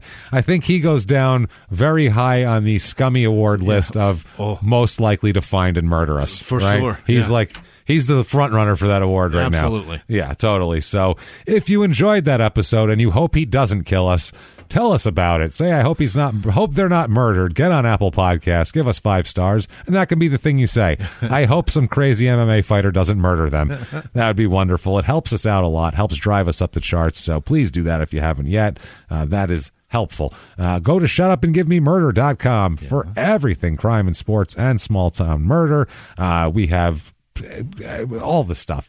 We have merchandise. We have information. We have tickets to live shows, and especially the next live show, because it's a virtual live show. Anybody on the planet Earth with Wi-Fi can get this goddamn show. Anybody with an internet connection, so see you there. It's nice because we've wanted to go to England, Australia, all these places, Canada. We haven't been able to, but we're going to come right into your houses here or wherever the fuck you want to watch us. Real I don't know. like. October the 29th, it is the all-violent felon edition of the Prisoner Dating Game. Quick synopsis: 4 bachelors, 4 bachelorettes, all incarcerated, all putting profiles on dating sites looking for people. I will choose 4 lucky bachelors, 4 lucky bachelorettes. I will read their pitch to Jimmie. I will tell them about tell Jimmie what they're all about as far as what they're trying to present to the world. Jimmie will choose a bachelor. He'll choose a bachelorette. And then we're going to show Jimmie, A, what they look like, and B, what they've done to belong in prison. And I think this time I'm going to write this one. I'm going to write them both. I'm going to write horrible. both of them and I'm going to send it to the P.O. box. There's no way I'm giving them my address. Don't give them but your I'm address. Definitely, We'll show up at your house. Will they accept letters from a P.O.? I hope they do. I don't know. If they do, I'm doing it, and we're going to see if we can't get a letter back. Or just writes. Oh, that's true. Yeah. And then I'll read it. We should do that. That would be amazing. So check that out. You know what I'll do? I'll send a letter with the promise of some commissary if they write back. That's what we're doing. I'll put $10 in your shit. Yeah. I'll get you some ramen. Oh, you are going to get honey buns as far as the eye can see. So that is all going down October 29th, and it will be still up for 2 days afterwards. 48 so if you hours. want to do that, 48 hours. I think it's $15 total for it. That's the price that we could do it and not have to owe money at the end. Right. So, we just want to do a funny show for you. It's a lot of fun. So please get on that. Get your tickets now to that. Also, Patreon. If you want to be a Patreon supporter and really support yourself, too, because we give you good stuff. Number 1, Jimmie's going to mispronounce your name at the end of the show. That's a given. That's a lot of fun. Who doesn't want that? And you're going to get tons of bonus stuff. You're going to get access to not only all the crime and sports bonus, but all the small town murder bonus. And all the bonus stuff kind of just goes under the umbrella of funny shit, basically. It's not specific to the shows. No. Except this week it's sports, though. The crime and sports bonus episode this week is going to be sports songs. So this is the horrible, tragic history of athletes attempting to sing. And or dance. And it's even worse when it's a whole team and they're singing like a team theme song. Something written for them. Think Super Bowl Shuffle, think Wrestle Rock Rumble, and there is so much more that you have no fucking idea about. It's amazing. We're going to get into all the wrestling albums, and, for everything from Pile Driver to that one in the 90s. We'll do it all. Great. It's going to be fun, and Small Town Murders is even crazier because recently, this was within the last 10 years, I believe, 3 young women decided that they could resurrect Jack the Ripper, and all they needed was a local man and an axe. And are they British? No, they're American. And if you'd like to know how dumb Americans are, hey, heads up, didn't work. So it's a wild ass case that we will get into on Small Town Murder bonus episode. You get access to all of that at patreon.com/crimeinsports. Anyone over the $5 level, and even if you donate $1, we'll still mispronounce your name. So don't worry about that. And it's always appreciated. Every dime is appreciated. Absolutely. Thank you guys. This is wonderful what you guys do for us. us. Truly. And if you just want to donate on PayPal, maybe you just want to get your name mispronounced and have some good karma, that is totally possible as well at PayPal using our email address, crimeinsports@gmail.com. And if you want to get a hold of the show, crimeinsports@gmail.com, or follow us on social media. We are at Crime and Sports on Twitter and Facebook, at Small Town Murder on Instagram. And I don't know about you, Jimmy, but after that mess of a story, I need to hear good names of good people, not terrible people. Tell me the names of the fantastic people who are so nice to us each and every week. Hit me with them, Jimmy. This week's executive producers are Jeff Thompson, William Valencia, Melissa Swigert donated both ways. Thank you very much. Amanda Jackson, Nicole Hodgson, James Hooper, Danica Ferner, Tim Peterson, Thomas Smith, Clay Thorson. Thank you very much, Thanks, Clay. Always, you're the best. He goes above and beyond you, constantly. I can't thank you enough, man. Thank you. Thank you. Melissa Turner, and also in memory of Deidre, who was the victim of the ultimate domestic violence. It's fucking horrific, but thank you very much, Melissa. Thank you. Keep your friend Deidre alive. Via that. Jordan Bennett, Zach Warburton, Joseph Nygaard, I think, and boy, oh boy, I hope so. Yeah. Marissa Cole, and other producers this week are Laura Fields, Laura Mikolo, Kimberly Morlong, Angie Clements, Joshua Neal Clements, Melinda Cigidio? Sure. Nope, that's not right. No? There's probably another S in there that I'm missing. And this one's even worse. Bishigo Bado Budubue. That's not right either. Beishigo. I'm going to give it a go. Your tongue gave up in the middle of that name. And just Beishigo Babwakwe. That ain't right either, but thank you. Ann Catherine Goistel. Nick Burke. Nope, that's Zach. What the fuck? Daniel Uliula. Loretta Crouch, Martha Radley, Haley Miller, Maura Poser, I think. Pozek. Hey. Yep, that's it. Jake, she's not. Jesus. Jacob Holt, S. White. That's not a first name. It's just an S, period. Yeah, White. Like Harry S. Truman. Right. Hunter S. Thompson. Elizabeth Geiger, Ellen Weber, Bonnie Yarborough, Susan Furman, Nathan Boys, Scott Lack, Christy Biley, I think, Brooke Foster, Brandon Morgan, Tamara Sammer, Matt Webster of the Webster fortune, obviously. Those dictionaries make a shitload of money.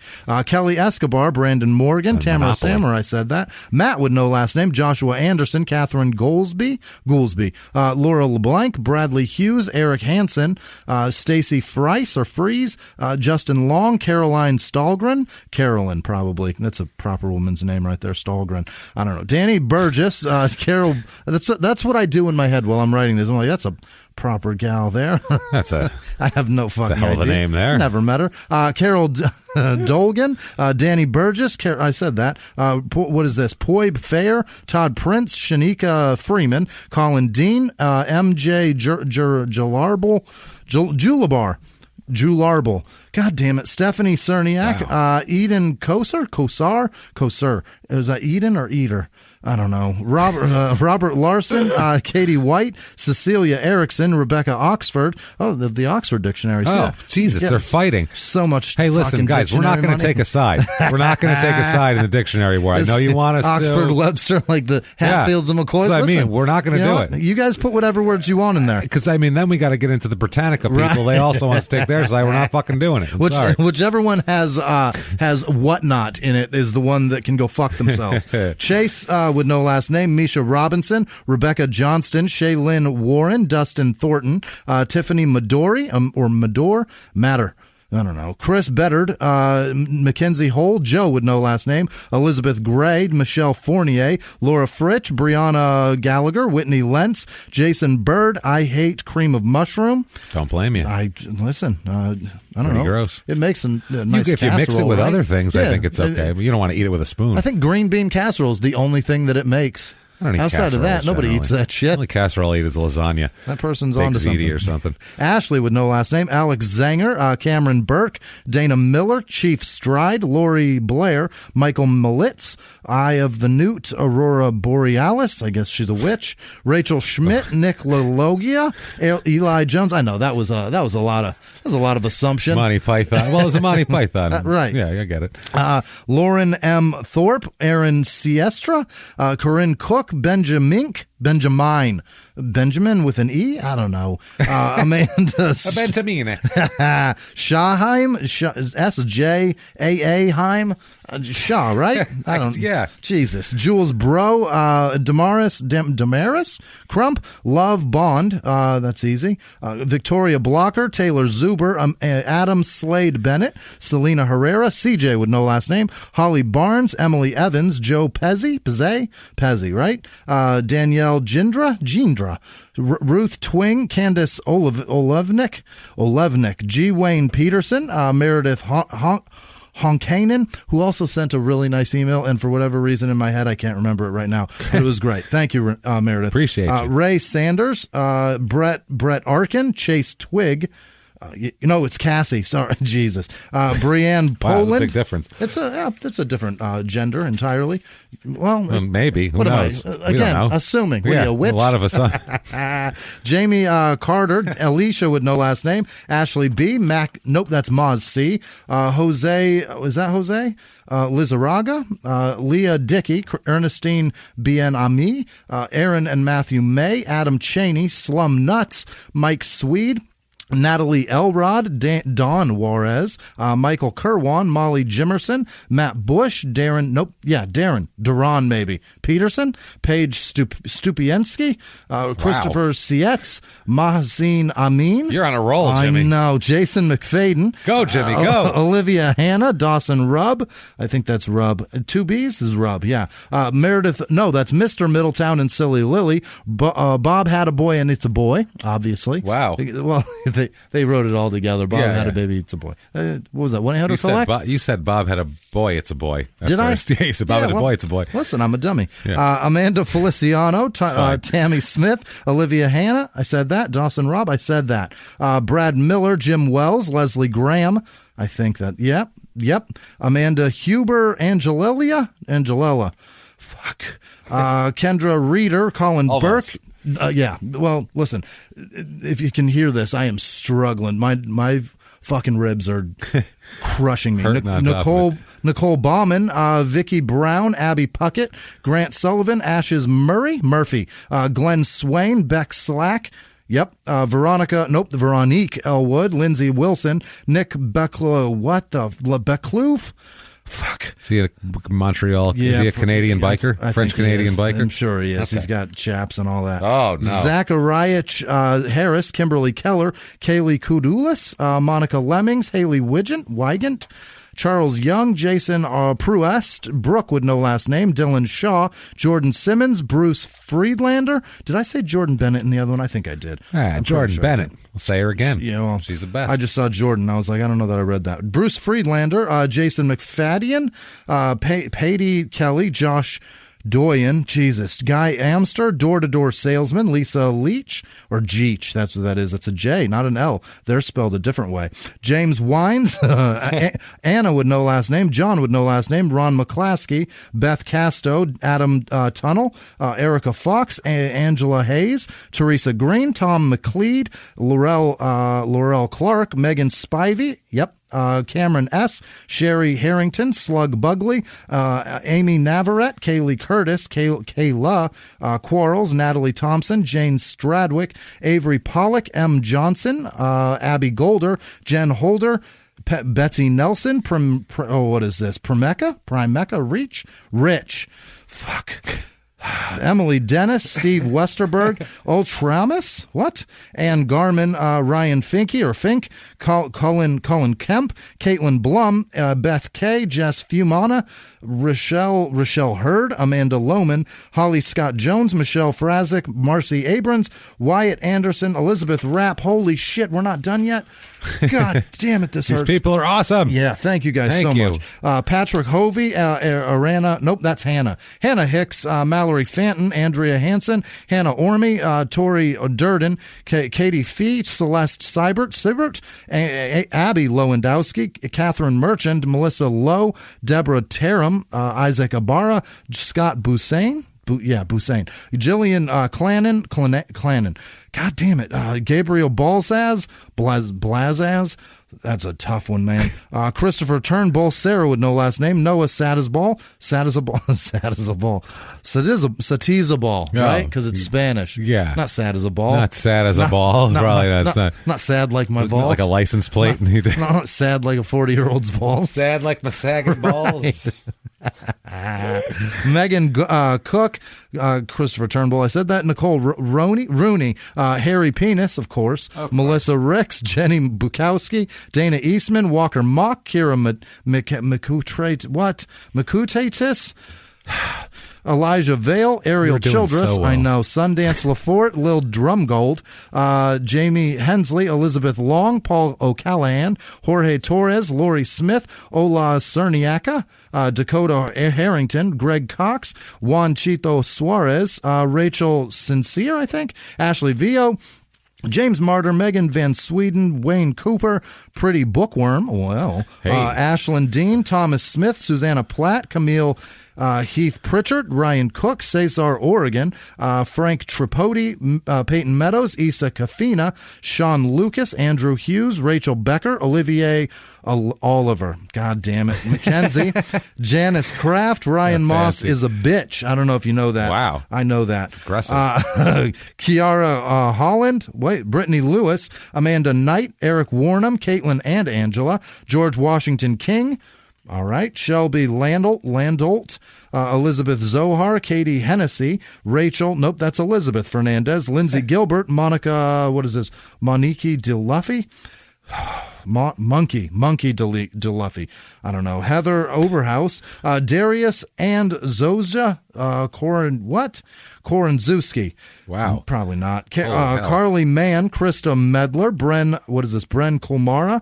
Colmaca, I don't know what I wrote, if that's an R or a K. Lisa, or it's an L. Colmala. Hey now, got it.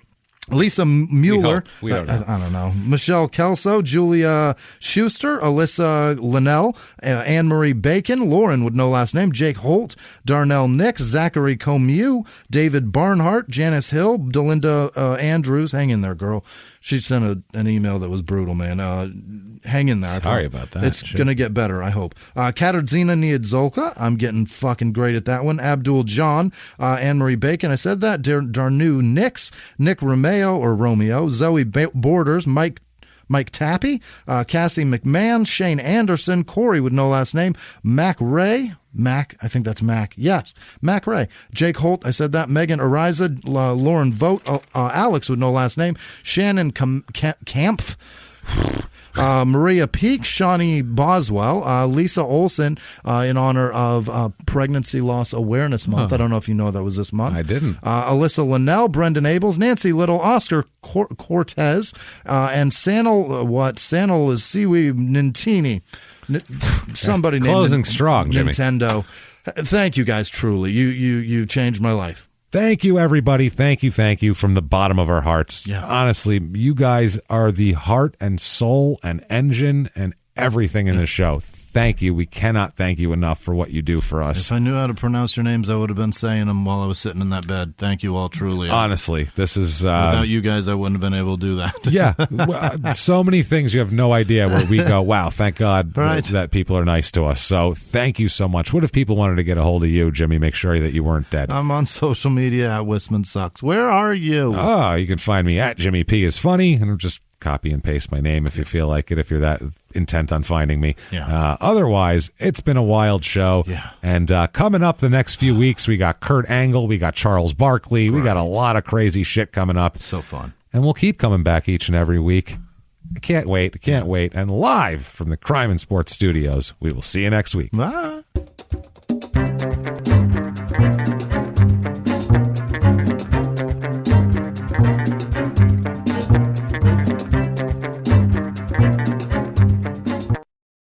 If you like Crime and Sports, you can listen early and ad-free now by joining Wondery Plus in the Wondery app or on Apple Podcasts. Prime members can listen early and ad-free on Amazon Music. Before you go, tell us about yourself by filling out a short survey at Wondery.com/survey.